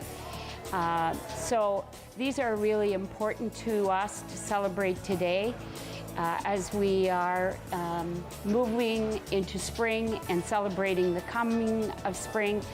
We want to take the opportunity to practice this tradition, which is very typical of the changing of the season from winter to spring. They also symbolize protection. And in today's world, it is very important for us to protect our planet, to protect our values of freedom and democracy. And these wonderful little pisanki are symbols of hope and symbols of peace. So the mantra is peace, pisankas for peace, and pisankas for protection. The more we can write, the more eggs we decorate, the stronger our spirit is, and we are sending those messages of goodwill to Ukraine, where people are struggling with a horrific Russian invasion.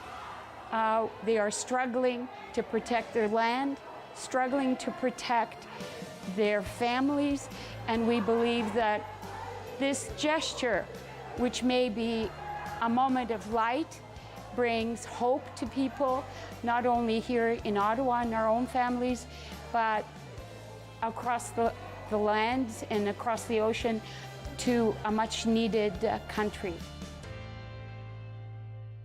It's time to talk back On the Rob Snow Show. Have your say and call now.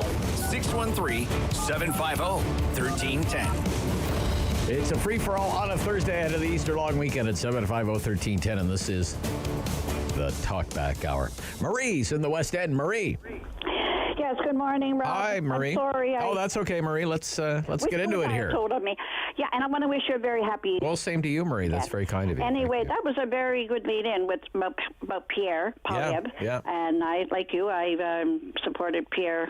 Well, I've never had him as an MP, but my family has, and they think that he's the best thing since sliced bread. Yeah. I think he's going to do very well. I think your comments on him were fantastic, and I think that they're going to have a hard time beating him. I'm supporting him, as a matter of fact. And but other than that, if anybody that listens to John Charest, that's the sort of the one that all they should do is listen to the first few words and then say he's not for us. Oh, really? So, okay. Yeah, I interviewed him this week. Yeah, I know. Right. I know, and I think he was on with. He was on with Evan. Evan Solomon. Yeah. So I just wanted to say that it's Pierre all the way for me. We need somebody like that. Yeah, they call him a pit bull on occasion, but maybe it's time that we have a little bit of that in our party as well. So he went to 5,000 people showed up in Calgary. I know. To see him. I know. He's going to do okay.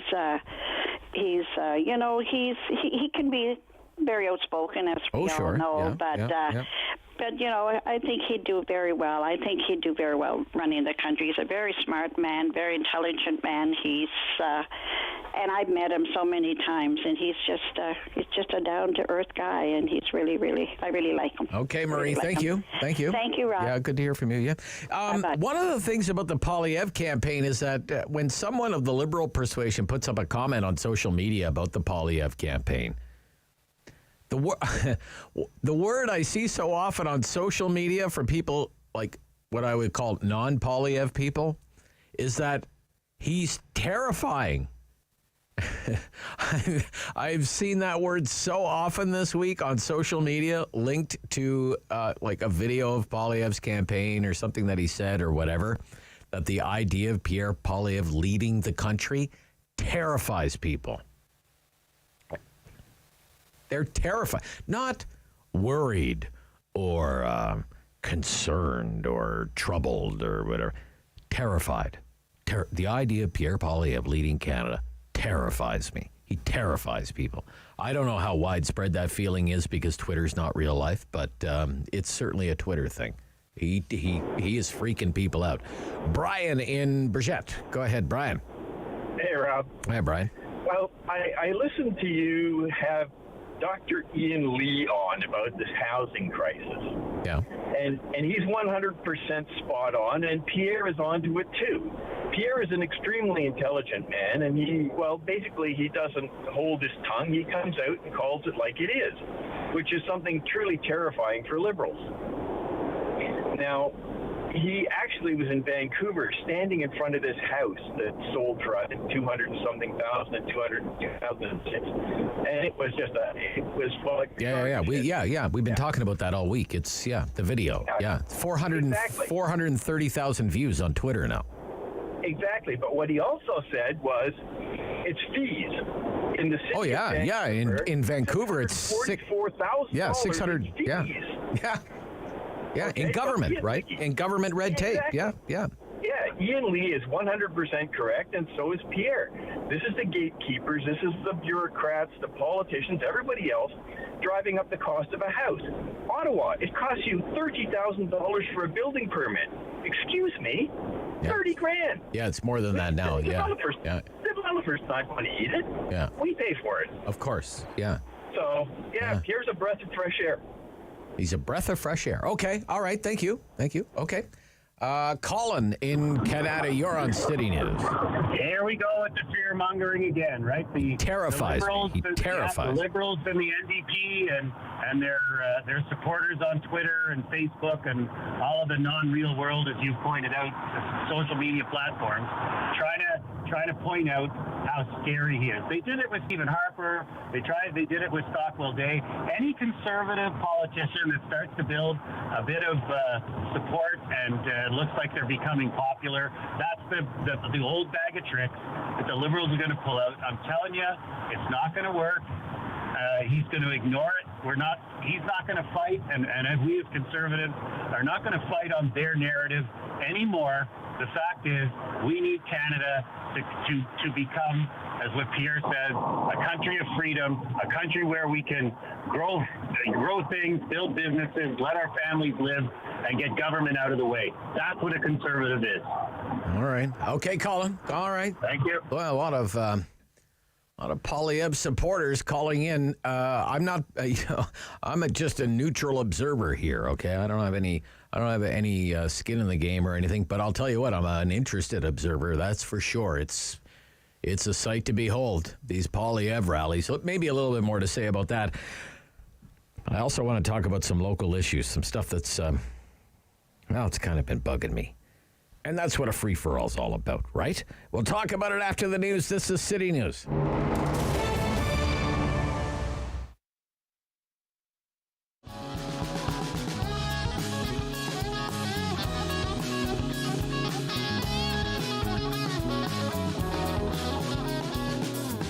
Hey, I'm Ash Ravens. I'm a singer-songwriter in Ottawa, Canada.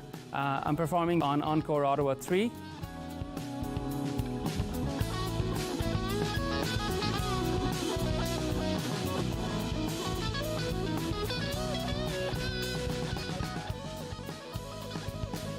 It's been great, especially for me, who's a completely newcomer to the Ottawa music industry and music scene. I've been welcomed with open arms. I'm a member of OMIC and I'm loving it so far. This kind of concert series promotes music and gives us newcomers or even like new bands a big chance to showcase their talents and share their music with the world.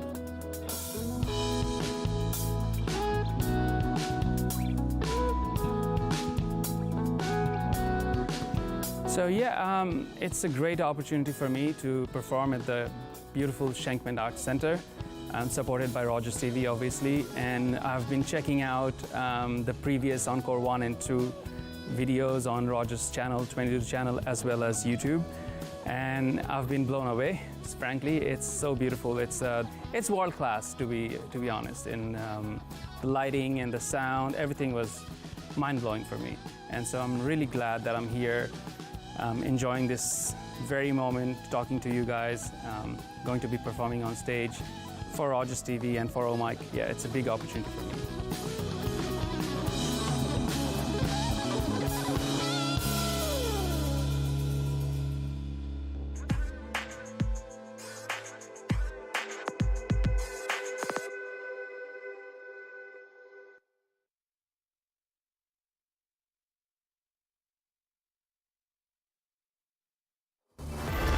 Number one for local news in Ottawa and the Valley. This is City News, now on 101.1 FM and 1310 AM. It's Thursday, April 14th. Good morning. I'm Andrew Boyle. Right now in Ottawa, 7 degrees. In Smiths Falls, it's 9. And here's what's making news at this hour. Breaking news from the Canadian Forces. Help for Ukrainians resettling after escaping their country to Poland.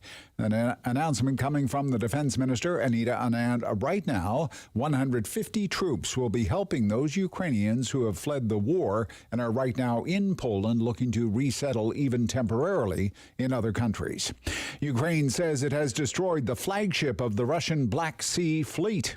Russia only says there was fire on board the Moskova. Moskva. Cloud cover is making independent verification by satellite, though, on the damage impossible, at least right now. An idea to have free transit in Ottawa could mean property taxpayers could be paying up to an additional $800 a year on their bill.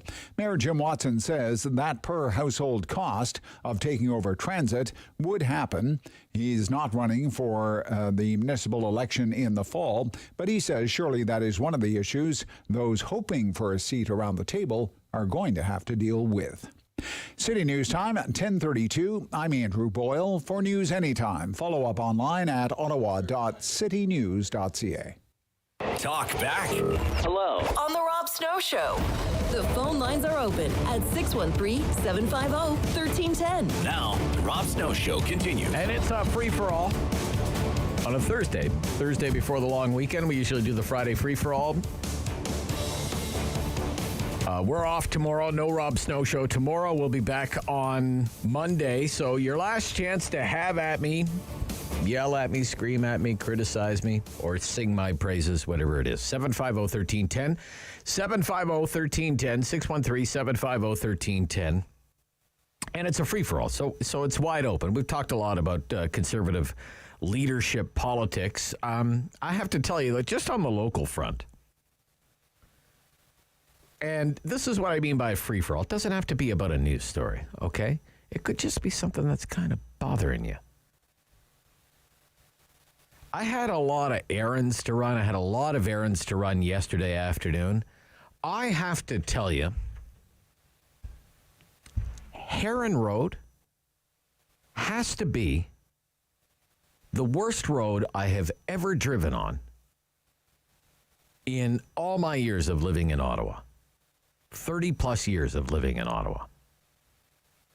The city council should be embarrassed with the condition of Heron Road. I couldn't believe it. I mean, I've driven on some bad roads, like Carling Avenue, for example, but Heron Road.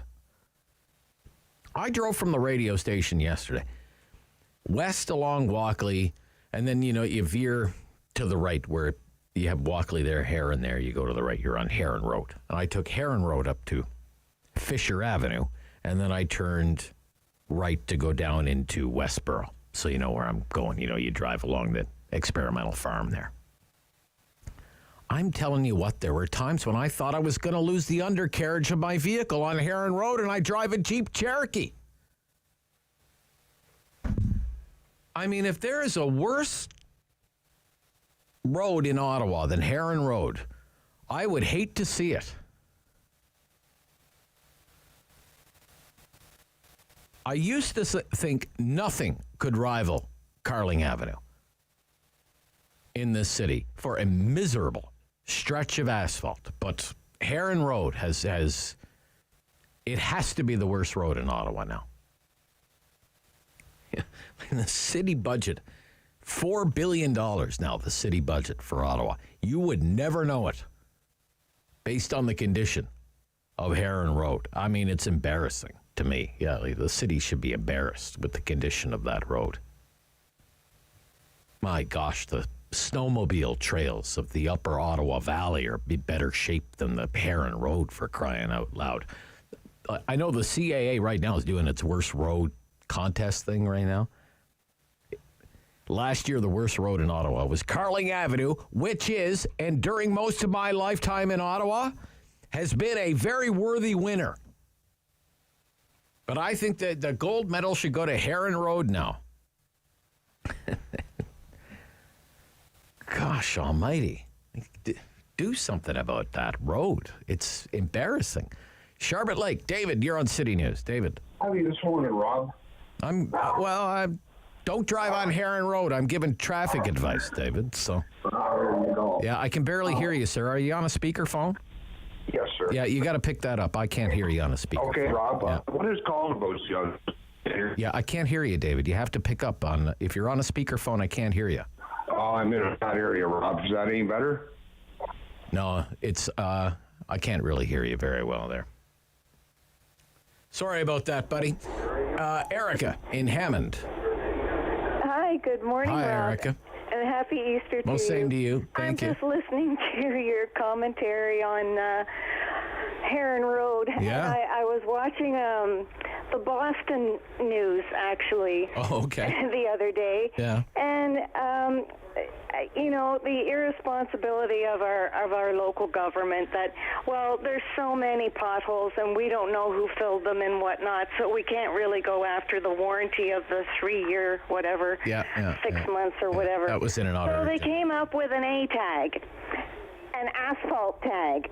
It's called an A tag. Okay. And it's color coded, and they put the year on it, and so every pothole is tagged with an A tag. Yeah. Of a different color. No, I mean, I don't think it's not potholes on Heron Road. Like Heron Road is failing. It's failing as a thoroughfare. Well, it's concrete. it's awful. Concrete Yeah. is a wonderful solution to high traffic roads.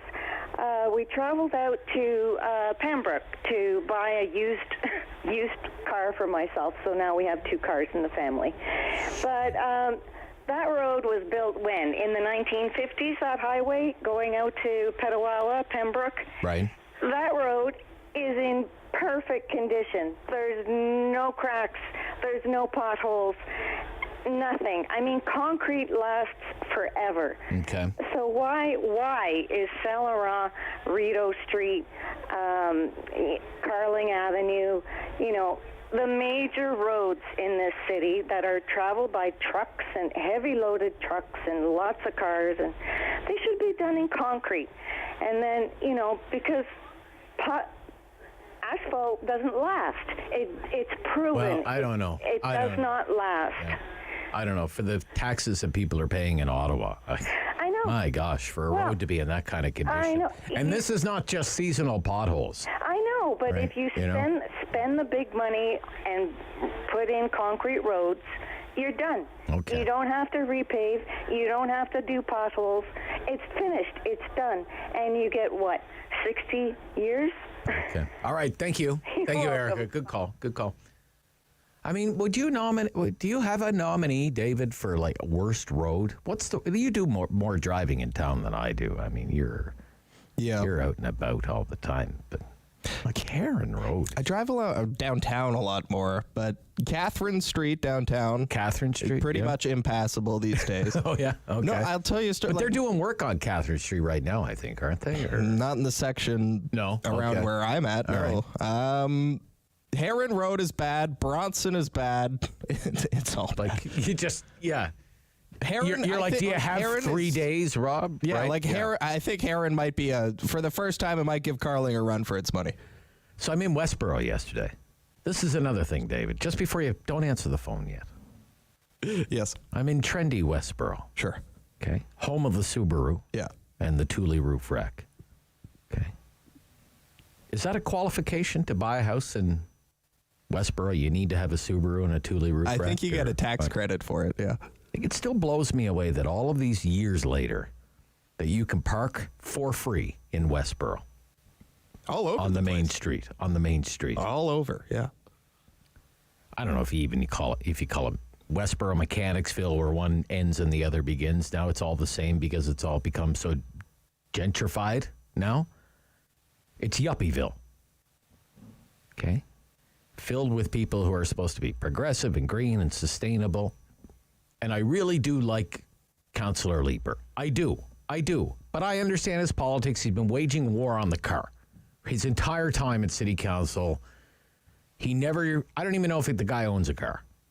He's always complaining about too many cars on the roads, ruining my bike ride to City Hall and all of this stuff. And yet in Wellington West, in his ward, on the main commercial street, in his ward, you can park your car for free. Not a parking meter to be found anywhere. Up and down Westboro. Do they have that on Elgin Street? No. Somerset Street? No. Bank Street? Preston Street? Montreal Road? Any of the other traditional main streets? Nope. How do they get away with that? Year after year after year in Westboro. The councillor looks down on the suburbanite who actually drives and commutes by car into Ottawa. They're a scourge. And yet in his ward, it's free parking up and down the main commercial district. Not only should they have parking meters in Westboro, they should have the most expensive parking meters in the city.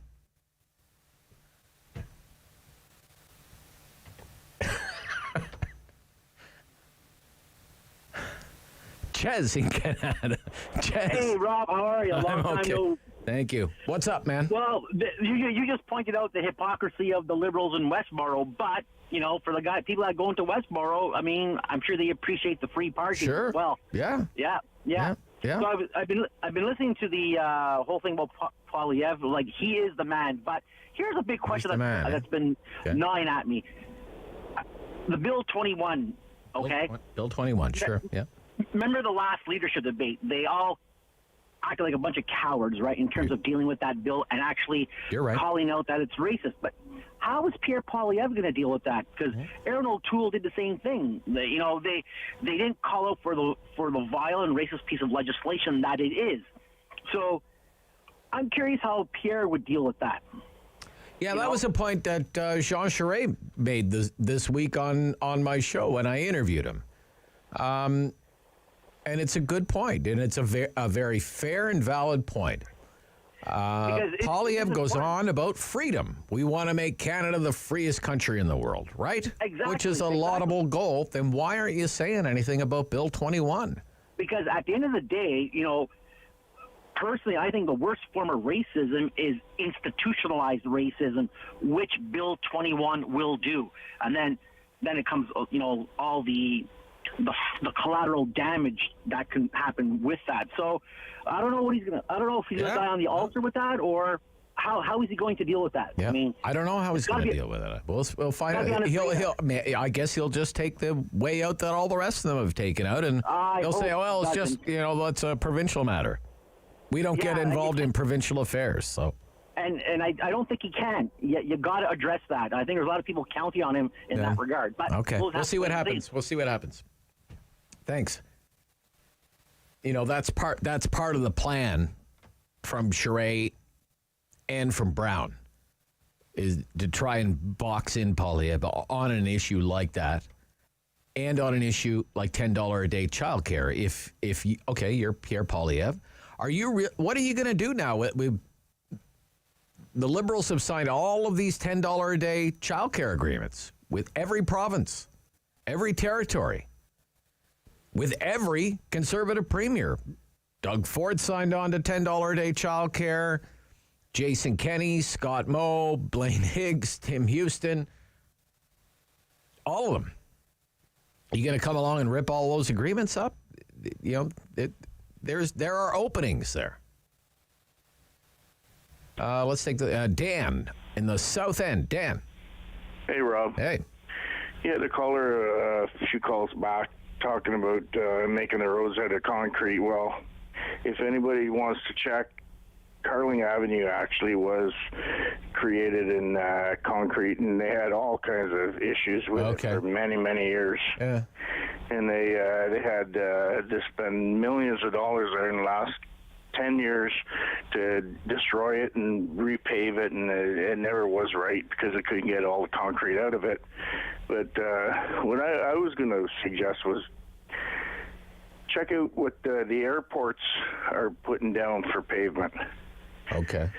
They got to have some pretty serious asphalt there. I guess so. I don't know. I mean, I don't know what's become of Heron Road. I don't travel that road a lot, so maybe it's just I was just stunned by the condition that it's in. It's just unbelievable. A caller there saying like Carling Avenue there, you know, that she was saying make the roads out of concrete, but Carling Avenue was created in concrete. And you're saying it didn't work. Yeah.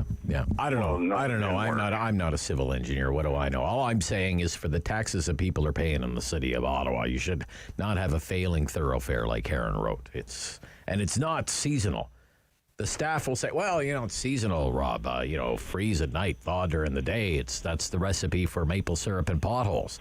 Yeah, that's not what's going on with Heron Road. That's just neglect. Mark in Sandy Hill. Mark. Yeah. So, concrete. Yeah. Good idea. Now, I stood at the corner of King Edward and Rideau. Okay. And as you know very well, Rob, the truck freight passes right in the middle of the city. Of the city, yeah.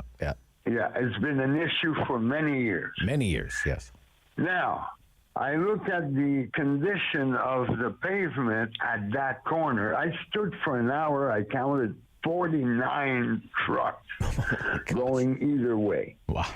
And the pavement is when it's summer and it's very hot, the pavement seems to have to sink where the truck tires are. So if there was a place to put concrete, would be just the corner to protect the rest of the pavement of Rideau Center. Where they're turning from Rideau onto King Edward there. That's right. And from King Edward onto Rideau. Yeah. That's right. Yeah. Or maybe we could put up a sign that says no heavy truck traffic. Get them out once and for all. Rob, is where are they going to go? Because don't forget, many freight comes from Quebec, and many freights go to Quebec. I know.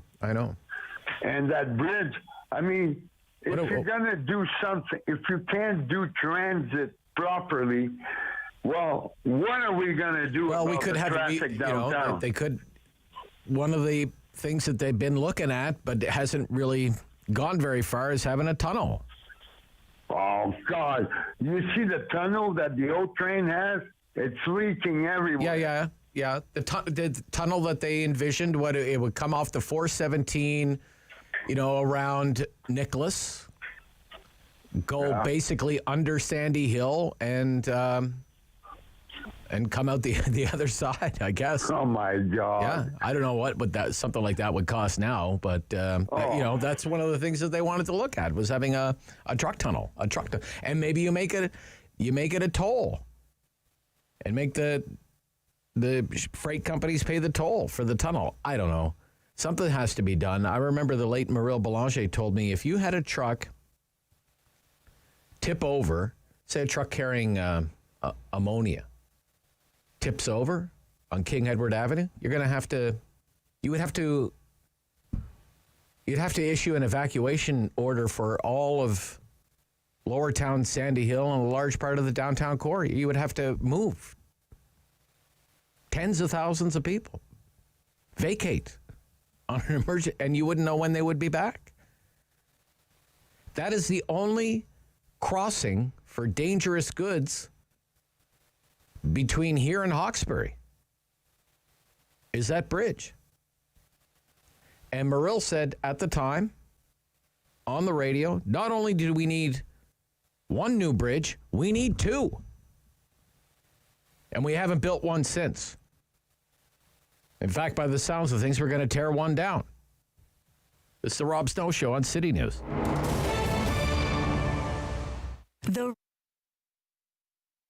That same old train that brought me here is gonna carry me away again.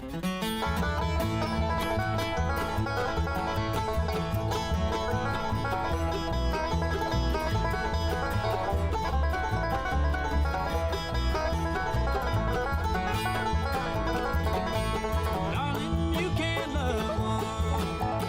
Darling, you can't love one. You can't love one and still have fun. Darling, you can't love one. I'm riding on that New River train. I'm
train that brought me here is gonna carry me away again.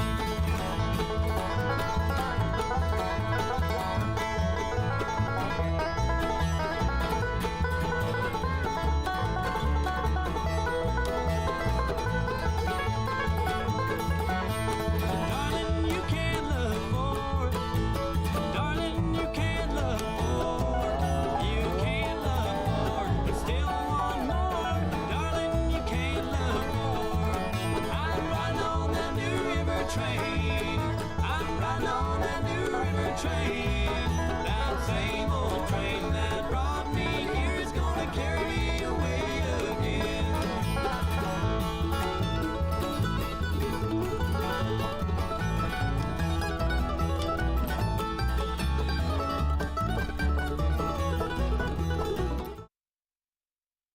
It's time to talk back. On the Rob Snow Show. Have your say and call now. 613-750-1310. All right, just a few minutes left. Let's try and connect with Charlotte Lake again. Dave. How you doing? Oh, much better, Dave. Much better. Yeah. I got a little bit of a dilemma here, and I would like you to ask, anytime you have a politician on, ask them this. Okay. This is Clean Energy Act. I moved here, and I built my house 5 years ago, and it's completely off-grid, and it's the most efficient house you can have. With these clean electric cars, how do I plug it in to my house? Because I'll run out of energy, and I'll have to run a generator to charge my car. Okay. Now, how does that make any sense? Right. You're in kind of a unique situation there, Dave. Well, the closest I can go to charge it would be at least 20 minutes, and there's nothing there now. and so then it'd be 3/4 of an hour. Right. So how does that, and I'm sure I'm not the only one in Canada with this situation. Okay. I guess, when it comes to whether it's electric cars, just the whole idea that we need to electrify everything. We're going to electrify everything, every dwelling and every vehicle by the year 2040, 2050? In my opinion, if they want, instead of electric cars, they should be putting, every new house should be triple pane windows and some kind of a solar power or alternative power. Okay. And that would solve the problem instead of this idea of pushing electric cars. Right. So you're talking conservation, more of a conservation approach. Yeah, sure, Dave, which is very valid. Conserving energy is certainly a valid approach. Randy in Ottawa. Randy, you're on City News. Morning, Randy. I hear him, but does he hear me? Or Ray? Is it Ray? Yeah, Ray. Oh, Ray. Sorry, Ray. Okay, it says Randy here. Okay, Ray. Sorry. Go ahead, Ray. What's on your mind? No problem. Well, number one, you're absolutely right. It's a shame about all the roads in Ottawa. And people, the taxpayers, are getting scammed. I know a lot of companies do asphalt, and believe me, we are getting scammed. And it's funny that they can build a nice paved road that nobody uses, but they don't repair the roads like you say. That's unheard of. Like, well, where is this money going? But I don't, I'm on Heron Road sometimes, but maybe it's just because I took a little longer drive this time. It was just like from one end to the other of my drive. Right. It was just, I couldn't believe it. I couldn't believe it. It is like going through an obstacle course. My gosh. That's uncalled for. Like, come on. Well, what year are we in? Like, that's a major... thoroughfare. That's danger. That's a danger. Like, you're going to swerve over to commit a pothole, you get into an accident. Whose fault is that? Yeah.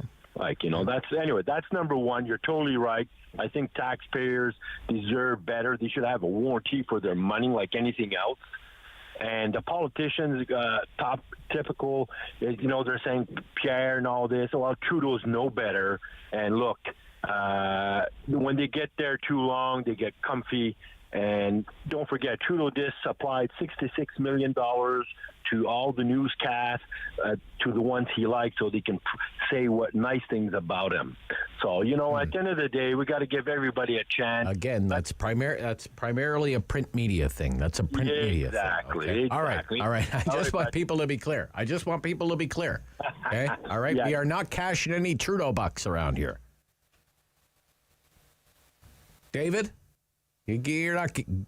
Trudeau's not paying you off, is he? Do you think I would be here if he was? Gloria. Yes. Hello, Rob. How are you? I'm good. Good, good.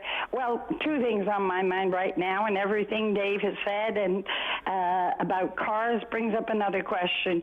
If we've electrified our houses and we've electrified everything else, who's going to supply the electricity? And is that a choice between electric for your house or electric for your car?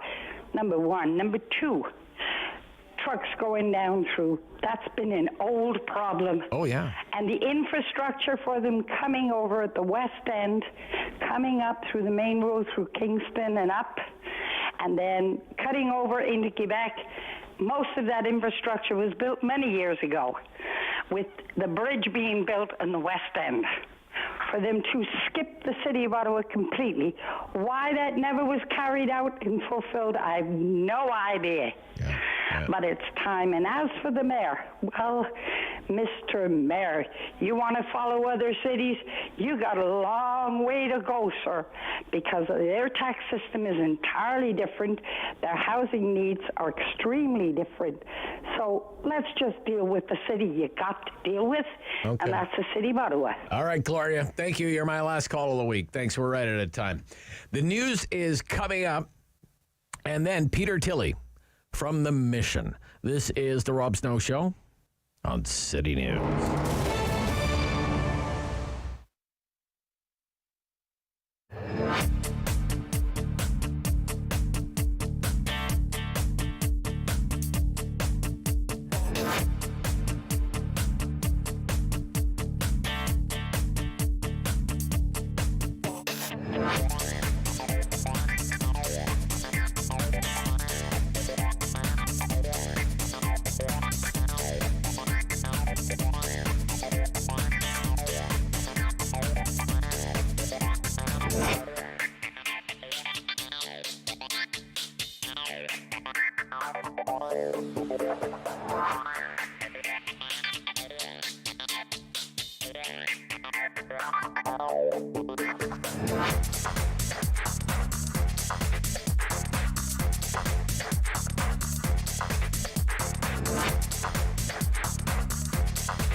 Number one for local news in Ottawa and the Valley.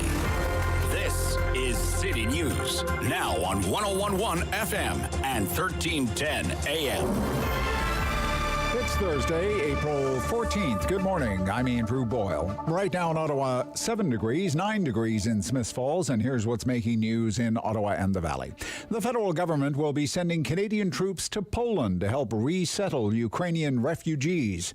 More from City News Parliament Hill reporter Cormac McSweeney. The announcement is being made by Defense Minister Anita Anand, who is visiting CFB Trenton. I am announcing today the deployment of up to 150 Canadian Armed Forces personnel, with approximately 100 personnel in the immediate term who will assist Poland's efforts to support and care for Ukrainians fleeing violence. These forces will start being deployed next week and will focus on helping with the care, coordination, and resettlement of Ukrainian refugees in Poland or those fleeing to other countries. The United Nations says 2.6 million Ukrainians have fled into Poland since Russian troops attacked in the late February, while more than 2 million others have fled to other countries.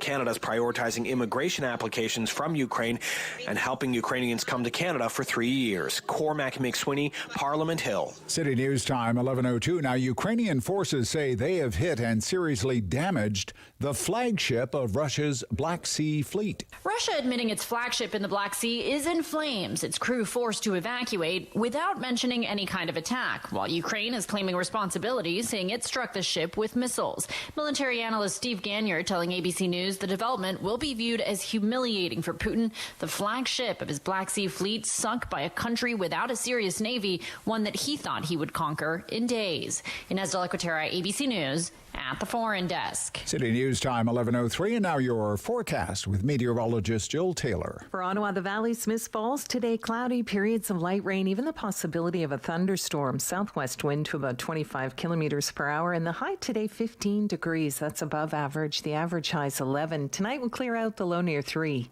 For today, the high 15. And right now it's 7 degrees in Ottawa, 9 degrees in Smiths Falls. We have our first big stated election issue in Ottawa for the fall municipal vote. Transit fares. Here's City News reporter Chris Curries. Could they become free? Possibly, but it's likely to mean a big hike to your property tax bill. The mayor, who's not running for re-election, says it's likely to become a campaign issue and hopes all stated candidates are clear on what that means. If you want free transit or no charge transit, there's a cost to that, and it's roughly, depending on the value of your house, could be $600, $700, $800, a 12% tax increase. Jim Watson explains it's regardless of whether you use transit or not. To some people on fixed incomes who are just barely struggling, who may not use transit, that's a very heavy price to pay. The Finance and Economic Development Committee will eventually hear how much it will cost to study the pros and cons of no-charge transit. Chris Curries, City News. And the app for Paratranspo is now live. Customers now able to book, cancel, or track their trips right through this app.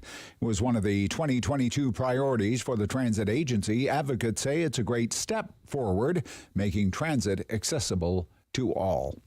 I'm Andrew Boyle for News Anytime. Follow up online at ottawa.citynews.ca.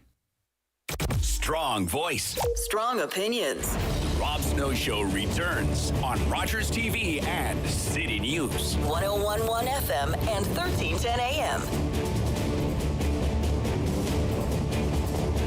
Peter Tilley is back with us on City News this morning, Executive Director of the Ottawa Mission. Morning, Peter. Good morning, Rob. How are you these days?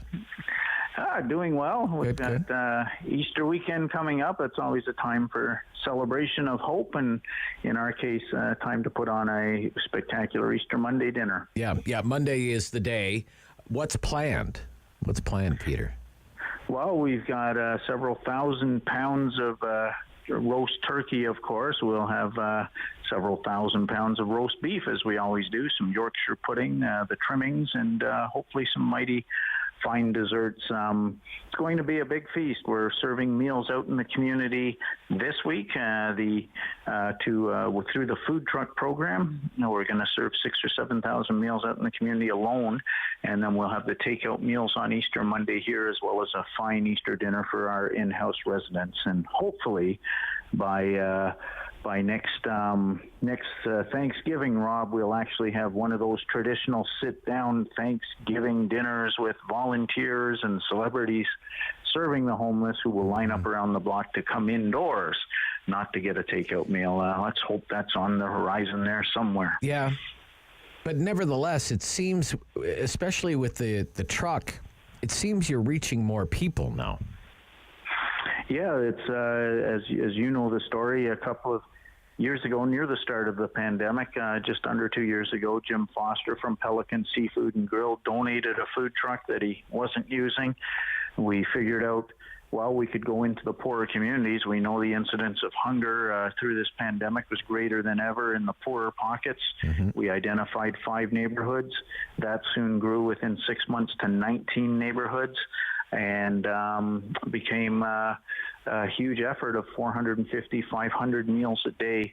And since then, we've had a waiting list that we were at full capacity, and several donors stepped forward when they knew of the waiting list and purchased a second food truck for us.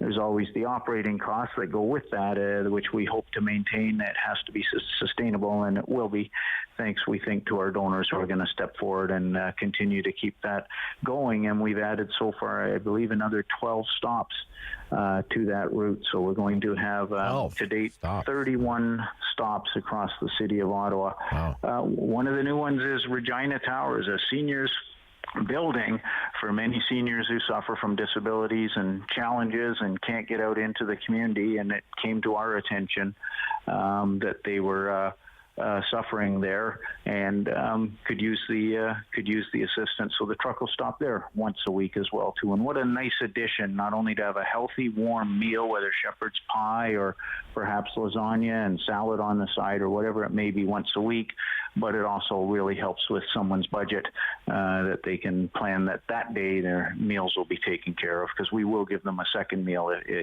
where necessary. Yeah, I wanted to ask you about just food, and affording food now is so top of mind for a lot of people, with prices going up, and now the war in Ukraine has caused all sorts of new problems, only made problems that were already in place even worse. Grocery bills are going higher, so it's kind of a two-parter. What does it mean for you? I mean, you have people to feed there. What does it mean for you and your food bill? And what are you hearing about just the food insecurity in our community, Peter? Well, you're bang on, Rob. So we're dealing with the double-edged sword on that one, and we're hoping people will continue to support all of our programs on that way, because we're dealing with the people who are being driven to food banks, people who are being not literally driven, but people who are having to go to food banks more than ever before because of these increased costs. And we'll see those numbers coming out soon, I'm sure. And in our case, people in communities who are telling us, I haven't eaten for 2 days when our food truck arrives, lining up, people in wheelchairs with walkers. Whenever I'm out, I see the truly disadvantaged people who are very much in need of a meal. And so that's one side of the equation. The other thing is we continue to provide these increased number of meals to people. Well, we too purchase a lot of our food. Some of it's donated, but many of the mainstay items we have to purchase. So and then there's the fuel that's going into that truck as those prices hammer at us. So we are dealing with both sides of the two-edged sword on that one, increased costs while we provide to a population with increased demand. It's certainly, as our CFO crunching numbers here, Brian, often, but we have a great city, as you know, a great community, and to date, our donors have stepped forward to fund us. Well, that's good. How much do you spend on food? Offhand, or?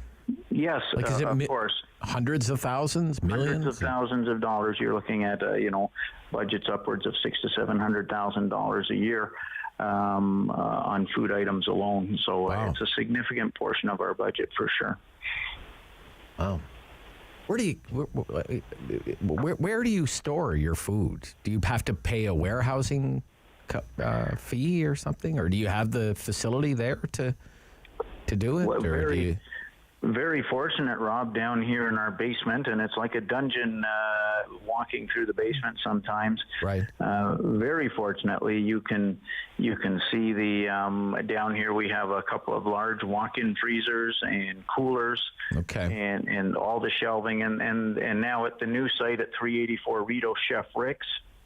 That former Rito Bakery that had a big basement, as everybody knows. So that's become a backup plan. But several years ago, I'd say about 8 or 9 years ago, a foundation, the RJL Braden Foundation, stepped forward and provided us with the freezer and fridge storage capacity here at the Mission, so we could handle storage of the items that we need to provide, which quickly get prepared. We have, of course, unlike many organizations, not like a catering facility where they're storing everything up for the banquet in 2 Saturdays from now. Anything that comes in here is going out through the kitchen to feed the homeless within a few days. Okay. Peter Tilley's with us, Executive Director of the Ottawa Mission, with the service on Monday, special meal service Easter Monday, and the food truck program serving special Easter meals as well on Easter Monday. Also takeout meals, community members. And it's nice to see the Ottawa Red Blacks made a donation to help you this year to get turkeys, and there will be some servers. Members of the Red Blacks team will be there serving meals, so that's nice. Good on the Red Blacks for doing that. So. Just fantastic. It's just amazing, as you know, the spirit of people like that throughout this city. So we can be counting on groups like that to step forward and help us out here at the Mission. It's wonderful, and it's going to be good. I mean, these are rather large gentlemen, and hopefully they'll be wearing the Red Blacks jerseys. So for our people who show up in lineups here, it'll be a treat for them. Let's hope the weather's nice so they're not having to wear jackets over the jerseys. It looks like so far. I've seen the forecast for Monday. It's the first thing I start checking as the week goes on. And so far, I think, I didn't check today, but last time I checked yesterday, it was sunny and going to be, in the low. Peter, I have that on my list here, actually, of things I wanted to ask you about.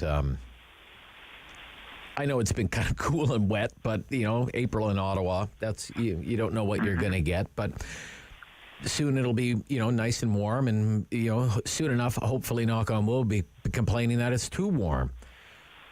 But for places like the Mission, I do wonder if there is a seasonality to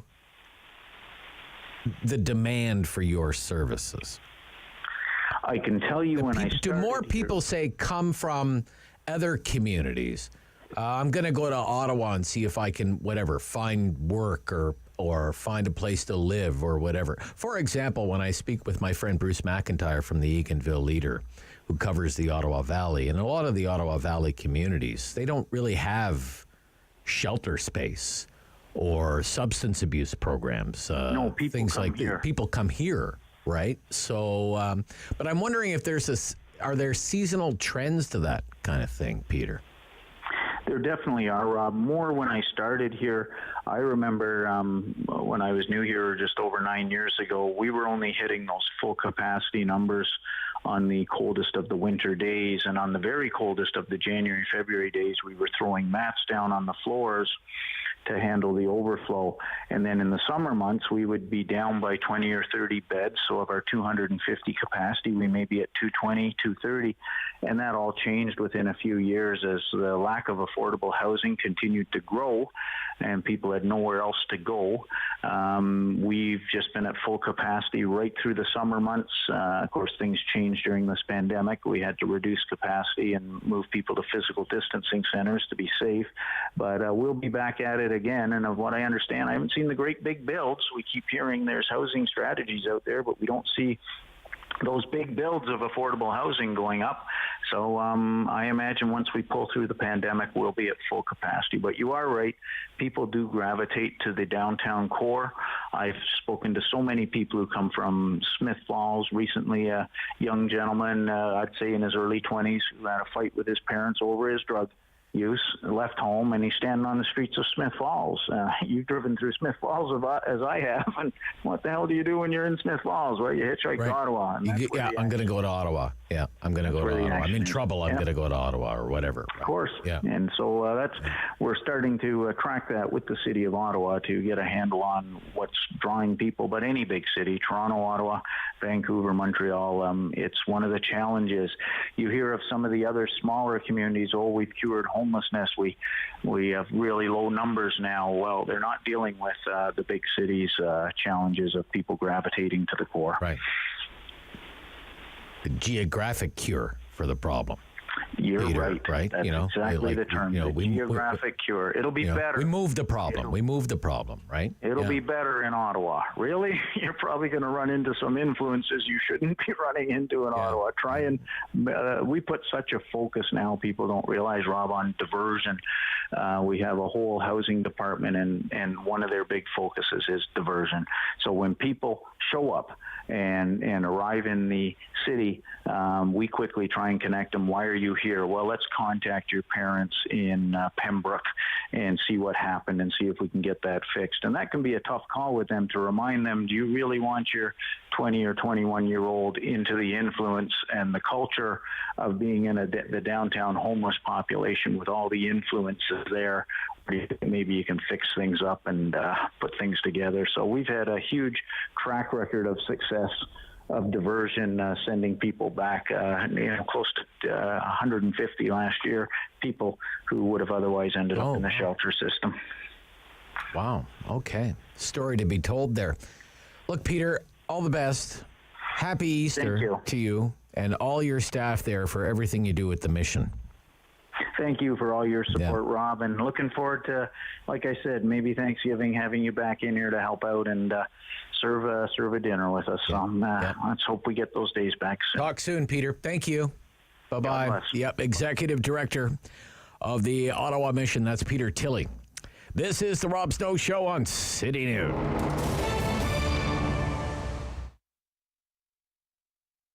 In about 2017, I invited 9 other artists who I've been watching here in Almonte area, who I really respect, and asked if they'd like to put a show on with me. And 2018 was our first show. It was absolutely wonderful. We did it again in 2019. And as you just mentioned, 2020, we had to cancel because of the pandemic. It was so successful. We weren't even sure initially if this was going to work, but we had 1,600 people show up in 2019 over 2 days. So I think there might be more this time around, which will be awesome. We'll all be wearing masks. Okay. But we're very much looking forward to it. I mentioned to you off camera that Almonte really is one of my favorite towns to do a day trip. It's a wonderful way to just get out of the city. But there's something special about Almonte when it comes to the arts. It seems to be just a vibrant artistic community.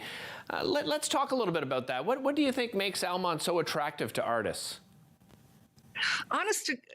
We don't know. Everybody who's here who is an artist, and there's a lot of us, we know that Almonte is all about the arts, all about culture. We have a newspaper called The Hum. It's all about entertainment and anything to do with arts and culture. We have Puppets Up coming up. We have so many festivals and theater plays. The Textile Museum, where we're going to be having our show, has different exhibits throughout the year, and it's all got to do with creativity. It's just a mecca for anything to do with the arts. It's a wonderful, wonderful place to live. We're seeing, of course, some of the pieces, some of the art, the styles that we're going to see at this year's 10 Collective show. Tell me a little bit more about what people can expect. What sort of mediums will we see? A wide range, and it's definitely the cliche saying, something for everybody. Multimedia, there's abstract, there's expressionism, representational art, high realism. If you looked at the names, people will see the names of the artists, some of them are very recognizable, and when you go to the website, you'd see for yourself as well. Very diverse styles, very different mediums. Yes. Definitely something for everybody to just come in and enjoy, and there will be paintings that are available for sale, but you don't have to come and feel you have to buy. Right. It is definitely to show our work. Eileen, how important are shows like this to artists like yourself and the other 9 artists that are participating? It's quite important to get out. Regardless of the pandemic, we are a very solitary group of people. And our art is always created in our studio with the lights over here, and nobody comes in, and we're very solitary. The world is changing. So keep up with Rob. The Rob Snow Show returns on Rogers TV and City News, 101.1 FM and 1310 AM. Legendary Ottawa sports broadcaster and host of the Sens Nation podcast is back with us on the Rob Snow Show ahead of the Easter long weekend. Steve Warren, welcome back, Steve. Thank you, Robert. And a busy one as well for the Ottawa Senators. And let's talk about the Ottawa Senators and this game that they have tonight against the Boston Bruins. What are some of the plots at play here, Steve? Well, I think it's a measuring stick game, as they say, because you've got the Bruins, who are a wild card team, and that's the kind of team the Sens are hoping to be next year, a team fighting for a playoff spot. And they are 35 points better than Ottawa right now. And so if you fancy yourself as a team that can make that kind of jump, well, tonight you get a chance to compare yourself against that. Now, both sides are kind of dinged up going into the game. The Bruins aren't going to have David Pastrnak, who's given the Sens fits in the past. And the Sens have injury issues and now a flu bug ripping through the room. Okay. They just got Drake Batherson back. Looks like Artem Zub may have the same thing. And if he has what Batherson had and he missed a week with it, I don't think Zub's going to be available. And you also have Matthew Joseph, who's been so awesome for the Sens since coming over from Tampa Bay. He looks like he might miss as well. He got kind of bumped into the boards in an awkward way in the Detroit game, and he was to the point where they were looking at, he was doing breathing exercises at the end of the game, so maybe something in the rib area, not sure. Okay. But those are some of the storylines going into this one.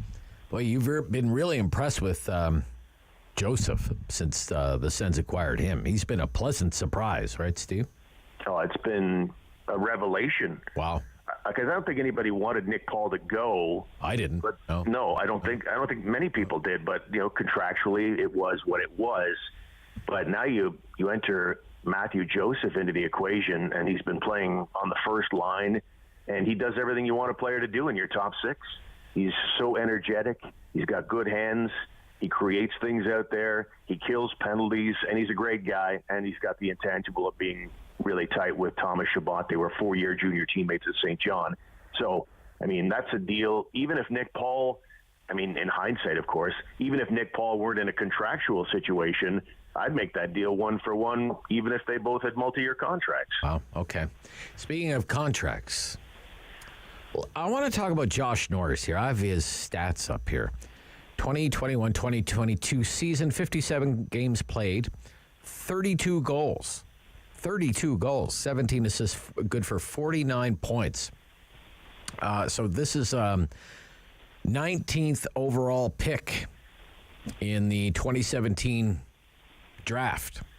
What's his contract status with the Ottawa Senators? Well, he's right where Brady Tkachuk was last year in an expiring contract and waiting on an extension. And I don't think that's going to happen until at least the summertime, and maybe it goes into next season as well. I'll take your stats a little further, Rob.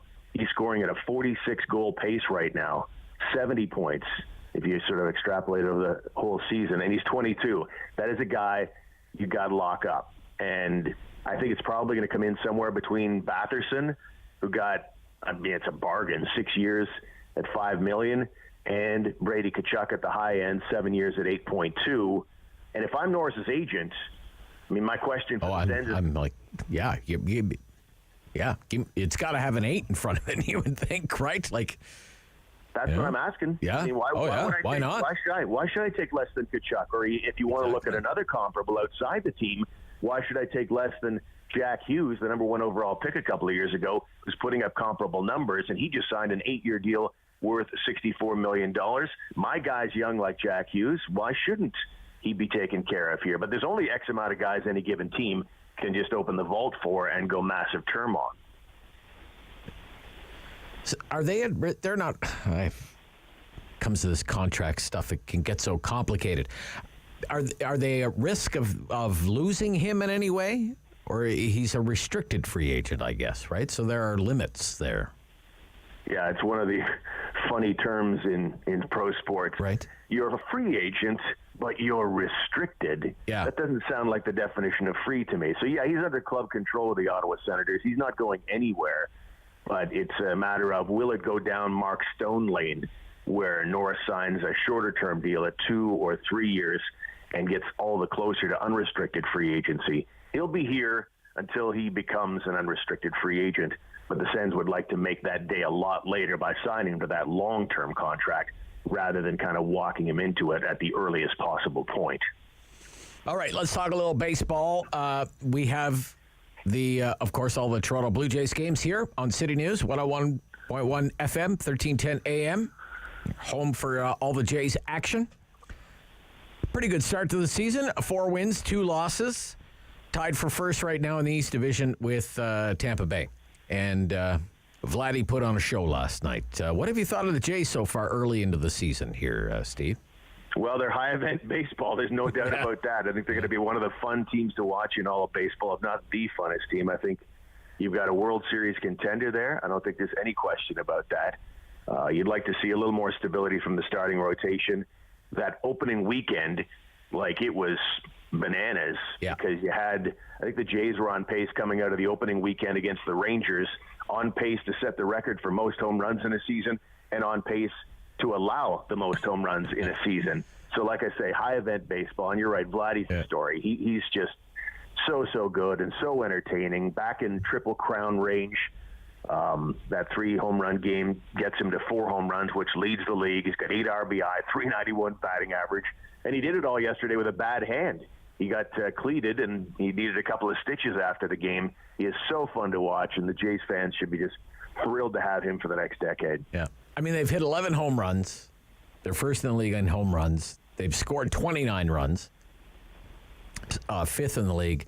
But the thing that stands out is they're giving up 5 runs a game. They have an ERA 5.09. So they got to score 6 to win most games. So it's a good thing they have a lot of bats. yeah, they certainly do that. I mean, you hope to get more out of their starting pitcher on opening day, like Jose Barrios. He's a little better yesterday, but not nearly where you expect him to be. But they do have the bats. George Springer, for example. I think if they had him full season last year, they're going to the playoffs. And he's healthy out of the gate this year, and he's doing George Springer things, and that's MVP-type numbers. The Jays could have maybe all the American League MVPs this year. Who knows? But it's going to be a fun team to watch. All right, Steve. Enjoy your long weekend. Thanks for coming on today. Really appreciate you coming on a day early, Steve.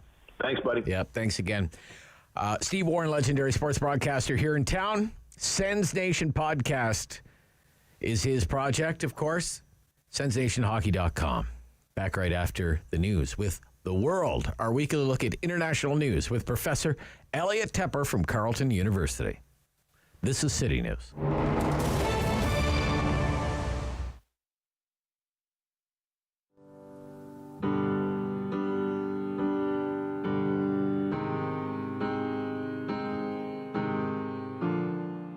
I'm Danielle Allard, and I am a proud Ottawa born and raised singer-songwriter, and I'm part of Encore Ottawa 3. Some days I'm on fire. I don't even stop. I don't even drop. I think that this is the first time that I have unveiled a set of music that's all new music. I'm usually pulling from some of my older projects like Chameleon and Passing Notes and trying to feature songs from both of those, but the set you're about to hear has been all written within the last year. So I'm really excited to share that with Ottawa and share that with the world. Sometimes it feels like we're falling when things are falling into. What does it mean? Well, firstly, I'm seeing friends that I haven't seen in 2 years, so that is kind of stabbing me in the heart a little bit, but I'm also just so happy to be able to make art with all of these friends again. And what it means being in a venue like this for a local artist. I mean, Centerpoint Theatre is premier. I've been treated like an absolute rock star from the moment I just kind of knocked on the door and said, hey, can I unload my gear? Everybody's so helpful, and you're just used to kind of dragging all your stuff around, and it's such a hard business to be in, and this is a dream come true for any local artist who gets to participate in a series like this, and to also have access to an incredible film and audio crew. It's the dream. I'm too small to house it, and it's not just me. I really hope you like the music and just come and see all of the talent that Ottawa has to offer. #1 1 for local news in Ottawa and the Valley. This is City News, now on 101.1 FM and 1310 AM. It's Thursday, April 14th. Good morning. I'm Danielle Bain. Right now in Ottawa, it's 9 degrees, cloudy skies, and in Smiths Falls, it's 10. Here's what's making news this hour. The federal government will be sending up to 150 Canadian troops to Poland to help resettle Ukrainian refugees. Defense Minister Anita Anand says our armed forces will also work with Immigration Canada to help thousands resettle in our country. Anand says in the coming days, she expects to release details on the $500 million in military aid for Ukraine promised in last week's budget. Premier Doug Ford says 2 Northern Ontario First Nations are taking another step toward all-season road access to potential mining sites in the Ring of Fire. A Northern Road Link project with the province says is the final piece of critical road infrastructure. He says the project represents an opportunity to connect the remote Indigenous communities with the rest of the province and access essential services. The app for Paratranspo is now live. Customers are now able to book, cancel, or track their trips through the app. It was one of the 2022 priorities for the transit agency. Advocates say it's a great step towards making transit accessible to all. And in sports, after getting his finger stepped on during a play at first base, Vladimir Guerrero Jr. went on to lead the Jays to a win over the Yankees with a 3-home-run game. Jays won 6-4 and head into tonight's game against New York up 2-1 in the series. City News Time, 11:32. I'm Danielle Bain for News Anytime. Follow up online at ottawa.citynews.ca. Firm. Fair. Fun. The Rob Snow Show returns On Rogers TV and City News, 101.1 FM. and 1310 AM.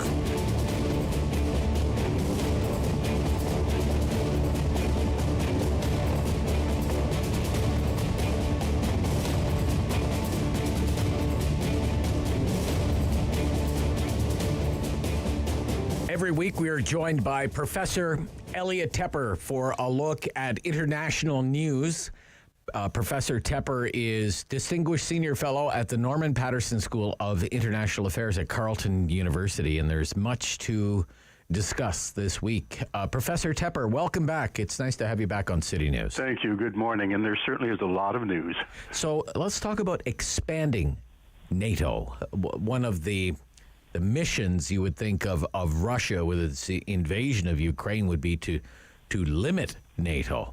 But now the prime ministers of Sweden and Finland said at a press conference yesterday that they're strongly considering joining NATO. What are the implications of this? It's one of the more startling results of the invasion by Russia of Ukraine. These are two states which have been neutral, even in Sweden's case, through the Second World War. There's a long, long stance of saying the best way we can preserve peace is to stay out and help negotiate and things. We won't join any alliance. The sharp turnaround in public opinion in both of those states is, I think, as strong an indicator as any that Mr. Putin has sadly misjudged the reaction to his invasion. Okay. Is it more consequential for Finland because it's a border state with Russia? Yes, and a very, let's say, complicated history dealing with Russia. Okay. The broad picture here is that these two states, which have been flamboyantly standing off from joining alliances, have decided to join. Finland has a border, and Russia immediately has now said, we will now have to rebalance our forces, meaning they'll have to move some of their troops there. But then, and here we go again, the first thing Mr. Putin said is, the Baltics have been a nuclear-free zone. We may have to change that. So he immediately is threatening these potential new member states of NATO with some potentially nuclear consequences. He brings out the nuclear heavy stick in his arguments carelessly and freely and far too often. But yes, he now will have a strengthened NATO with yet another border with NATO. And what's also interesting is NATO has said, we're going to make this as fast as possible. We know they've been partners to NATO, official capital P partners. We know they meet the criteria. They still have to go through the formality. We will find some means to partially cover them during the transition or the membership process, and that too I find significant. Okay, how so? It suggests that Article 5 protections of some sort, that is, we will protect these two states from being attacked by Russia even before they become officially full-fledged member states. We'll come up with some arrangements because we know they will fit the criteria and they will join quickly. So it's a sharp escalation caused by Mr. Putin of the NATO solidarity and, in this case, expansion, and also the willingness of NATO to go way out of its way, well beyond normal time. So this is what I've been calling with you the New Europe. Yeah. This is a dramatic demonstration of the New Europe as a result of Putin's invasion, unwarranted attack on a neighboring state. It seems to me, just as a very much an amateur observer of these things, that Ukraine was seen by Putin. That's the buffer state, and we can't have NATO go into Ukraine any way, and that's one of the motivations, it seems to me. So I wonder about if Finland has a border, and it has a long border with... It's over 1,000 K. With Russia, how Putin is going to take that, if that is another buffer that's been breached for him, Yes, if his primary... Once again, trying to understand what Mr. Putin really is up to has been bedeviling everyone right up till the point of the actual invasion. They said, we're not going to invade. Intelligence from the West said, yes, they are. But why would he do it, and why would he do it then, and what really are his goals? And he really doesn't want NATO up to his borders. No, he's got more of it as a result, which was predictable enough, I suppose. But there's also basically, fundamentally, the calculation that Mr. Putin is just trying to save his position. He was in a weakened position inside Russia. COVID and the economy was going bad. There were these coast-to-coast riots, protests against him. Putin is a thief. And so he decided to do what dictators do, as others are pointing out, which is attack a neighbor and distract everybody. And that may be the primary motivation. That does, as a result, mean that he now has even more NATO forces at his border in the very near future. And inside, domestically, in Russia, with the media landscape such as it is, this is so much state control. There used to be an independent media in Russia's early days after the fall of the Soviet Union. Let's say during the Yeltsin years, there were independent media outlets, but they've all since been nationalized, taken over, closed down, and now that's only whatever independent media was left is now all being censored or closed and by Putin. So for the domestic audience in Russia, it's popular. His approval ratings are actually up, which is yes. You and I think talked about that early on. I said, yes, it's likely to go up. But of course, what are you going to do if somebody calls up and says, I'm taking a poll, do you love our president? Perhaps you're likely to say yes. Online. But probably it is a boost, and he does control the media. He does have a support base, more than one. One of the things to keep an eye on is the deeper he gets into this crisis, and it's not working well for him, the more he's turning to older tactics of the Soviet era, the inward turning division. We have traitors in our midst, and we're going to cleanse ourselves of them.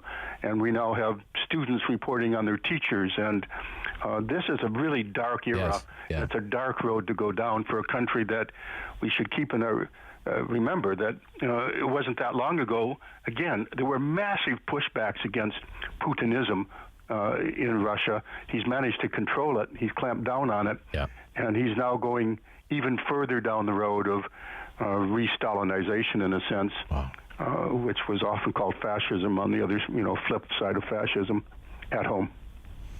Okay, we have some late breaking news here this morning from our Minister of National Defense, Anita Anand. Let's roll the tape here. We'll play a clip here.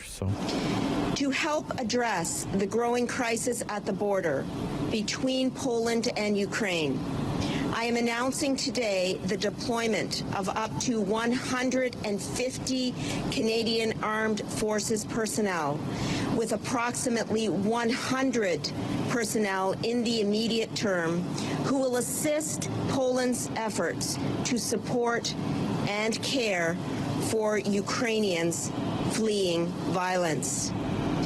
The majority will come from Edmonton and Kingston and through here in Trenton in the coming days. Okay, so she's at the airbase in Trenton making that announcement. And that's to deal with it's a humanitarian catastrophe, what's happening, Professor. What's your reaction to that? Well, first of all, thank you for reminding everybody that it's a humanitarian catastrophe that Mr. Putin has created out of nothing and for no good reason. The inhumane randomness of the bombing and the deliberate targeting of citizens and civilians, all of that is creating a humanitarian crisis, again, out of nothing. People on the move, a significant portion of the population has been forced to flee their own homes and would like to go back. So Canada is now stepping up and actually putting boots on the ground. But the boots on the ground are not actually where it's going to make a difference in the fighting. We are stepping up in the Canadian tradition of rushing to the aid of peoples in need. It's a very positive step. It also reinforces Canada's commitment to the NATO alliance and to our partners in Europe, to our democratic partners in Europe. It does not help at all, I'm afraid, the situation where it counts at the very highest levels. There are no boots on the ground by anybody, including us, in terms of actually helping Ukraine fight the attackers who have invaded their country. Well, will $800 million U.S. for military assistance from the United States help do that, Professor? Because that's the latest announcement from the Biden administration. It's the latest, and if you take a look, now they're sending howitzers. Way too little, way too late. I'm afraid this is an escalation, not only in quantity, but in quality of the material provided. But you and I can sit here, Rob, and watch on television the transfer of troops, which Russia announced. They're sending thousands of troops away from around one part of Ukraine and sending them, to the east. They're pulling them out of the west. There were long convoys. You can watch those convoys. There are no weapons provided, no air cover provided to see to it that those troops could not move forward. Ukraine does not have the material on hand to stop the transfer of those troops, and those troops are going to, among other things, help encircle the 60% of Ukraine's army, their best forces, which have been facing the Donbass since 2014. So good news. When will they get there? Mr. Kirby, I watched that press conference. He's actually a Rear Admiral, but he's the spokesperson for the U.S. Pentagon. He said, we're going to get them there really fast. It'll be another week. Another week in the life of Ukraine is a very long time. So it's very good news. Okay. It's a stepping up of support. But again, it's carefully calibrated. One of the interesting stories, a little story that's come out, gets washed away, is that finally there's going to be the S-300 missile system provided by Slovakia, I believe. And that's an older generation, but Soviet-era, Russian-made anti-missile system that would really help a great deal. It's not as good as the S-400, but in exchange, the U.S. will now provide Patriot missiles, a more advanced system, to Slovakia. Russia immediately announced, we've already destroyed it. No, I don't. I think they announced it before the equipment had actually been moved. Okay. So there is heavier equipment going in. One of the things, Rob, that I even hesitate to raise is that we know a great deal about Russian casualties. We know how many generals. We know what ships. We can talk about another ship, and so forth. We hear very little about Ukrainian military casualties. we know they must be paying a terrible cost. Yeah. So we applaud every plucky, David versus Goliath demonstration of the valor of the Ukrainians, and we should. But we know also, without numbers, what Russia is doing is a war of attrition. They are trying to degrade the military capacity of Ukraine. They undoubtedly are making some success. So when all of this new armament arrives, there's going to be, unfortunately, and I say this with great sadness, fewer people around to actually operate it against the Russians. Okay. What is your reaction to the claim that Ukraine has struck the flagship of Russia's Black Sea Fleet? The Moskva. And they did it with 2 Neptune missiles, says Ukraine, that were built in Ukraine, and they were able to really disable what was a major key element of the Russian blockade of the sea in that area. And of course, it's symbolically very important. It is their flagship, and it is, as the press is pointing out, it's that ship, which was also part of the flotilla at the start of all this conflict, which came up to the Snake Island and said, okay, we're the Russian fleet, you guys surrender on your lighthouse area there. And the answer came short and sharp. Not that I would use on air, but short and sharp. And that attitude has now been, painted on walls and so forth. It's become a meme. Yeah. So it's symbolically important. It's also militarily important. That was a potent part of the weapon system. But I'm afraid the war will grind on. The blockade will continue. Okay. When we come back from Ukraine, we'll turn our attention and ask Professor Tepper about the election in France. This is City News.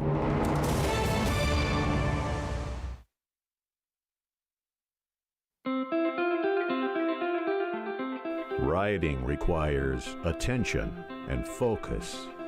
No distractions, no moment of unawareness, because one brief moment can cost a lifetime of other moments. Everyone deserves to arrive home.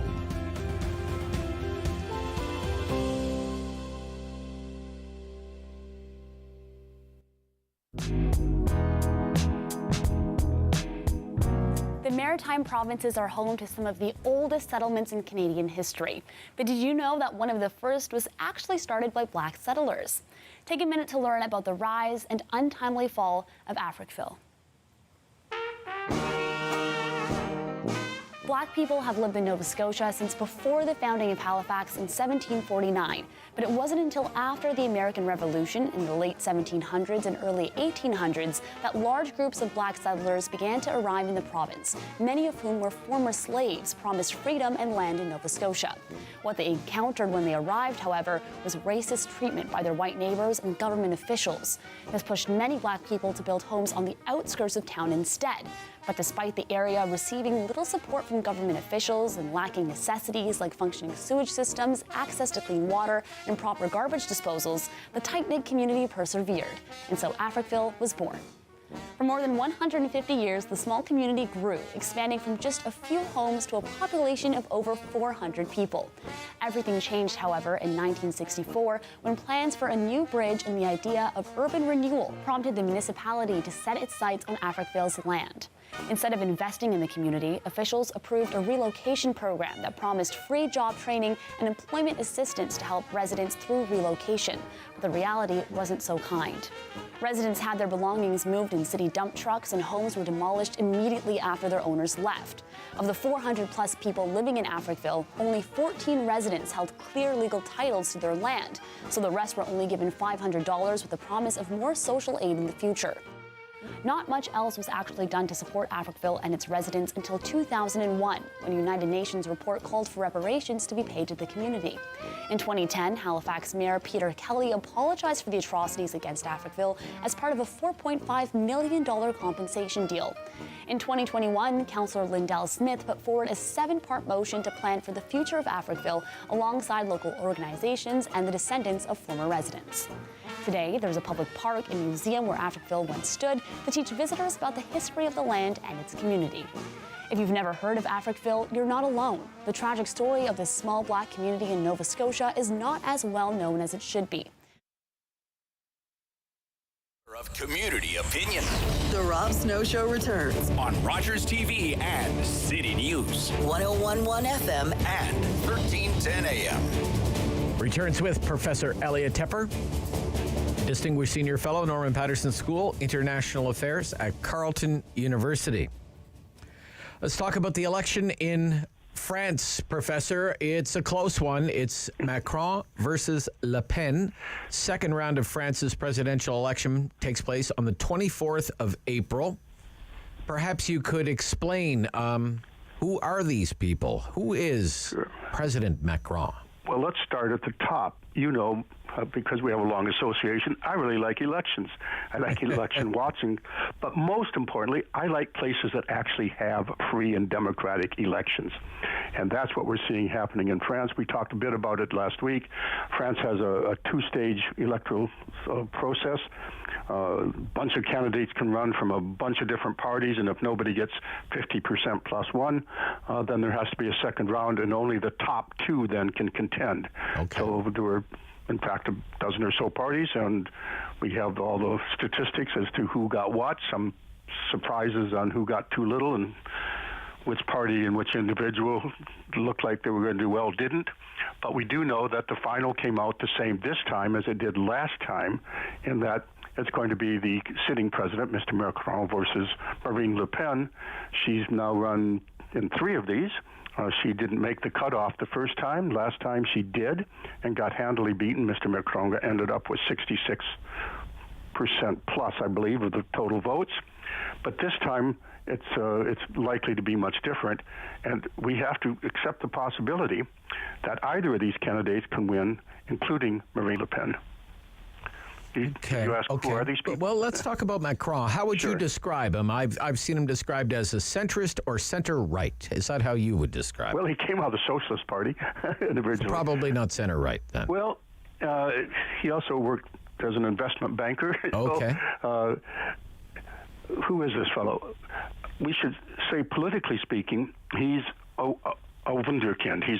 He's come out of fairly limited background to take France by storm, because he formed he was in a previous cabinet under the socialist government. He broke away.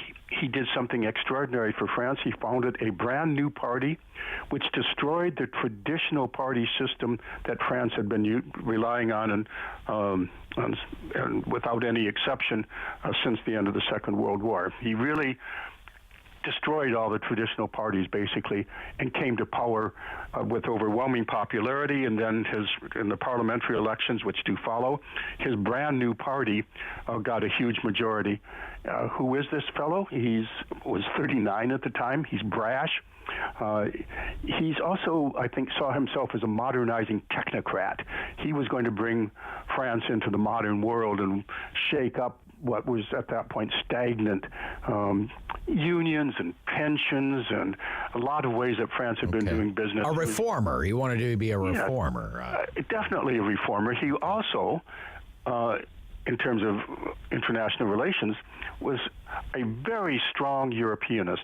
His theme song for his campaign is the same as the EU's, the Ode to Joy. You can feel free to sing along if you wish. So everybody knows that tune.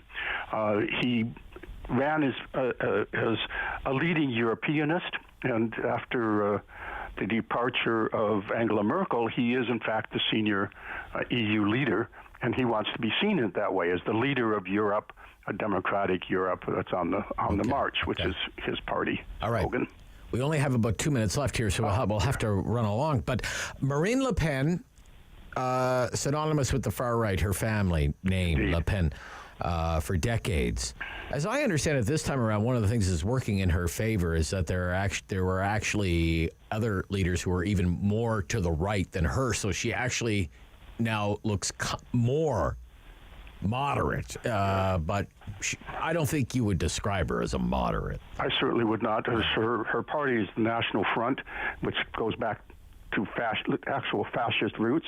She changed the name of the party. Can she change her spots? She has really tried to move her party into a softer center, but basically, and more importantly, she's taking advantage of Mr. Macron's failures and the changes that he was trying to make in France, including some excise taxes on fuel and changing the age of retirement. She's campaigning on bread and butter issues throughout the country, and she's a warmer campaigner than Mr. Macron, who comes across as an aloof elitist, and particularly she paints him. But all of those other right-wing parties, if they coalesce, still might not be enough to take on Macron if all the other parties, all the rest of the parties go up for coalesce around him. We have a real electoral race. I think the calm assumption is he's going to win handily. He actually got a higher percent this time than last time of the first round. So, but I would not relax at all. If Marine Le Pen comes in, among other things, Putin will have an ally. Everything you and I have been talking about Ukraine will be re-examined, the role of NATO, the role of the EU. Yeah. It's very important, isn't it, Professor? It is. It's an important election, and it's by no means a foregone conclusion that Mr. Macron will win. Among other things, France doesn't ever elect a president for a second term in modern times. Wow. Thank you, Professor. All the best this weekend. Yeah. And for putting it and helping us understand things. It's greatly appreciated. Thank you so much. We'll talk next week. Always good to talk to you, Rob. Bye-bye. Professor Tepper, Elliot Tepper, Distinguished Senior Fellow at the Norman Patterson School of International Affairs at Carleton. Have a wonderful Easter weekend, everybody. We'll be back on Monday with the Rob Snow Show. Sam LaPrade is standing by right after our noon news update. This program is brought to you by NHL Center Ice. Follow the teams and players you want to watch no matter where they play. NHL Center Ice is part of the Rogers Super Sports Pack. Call the Rogers TV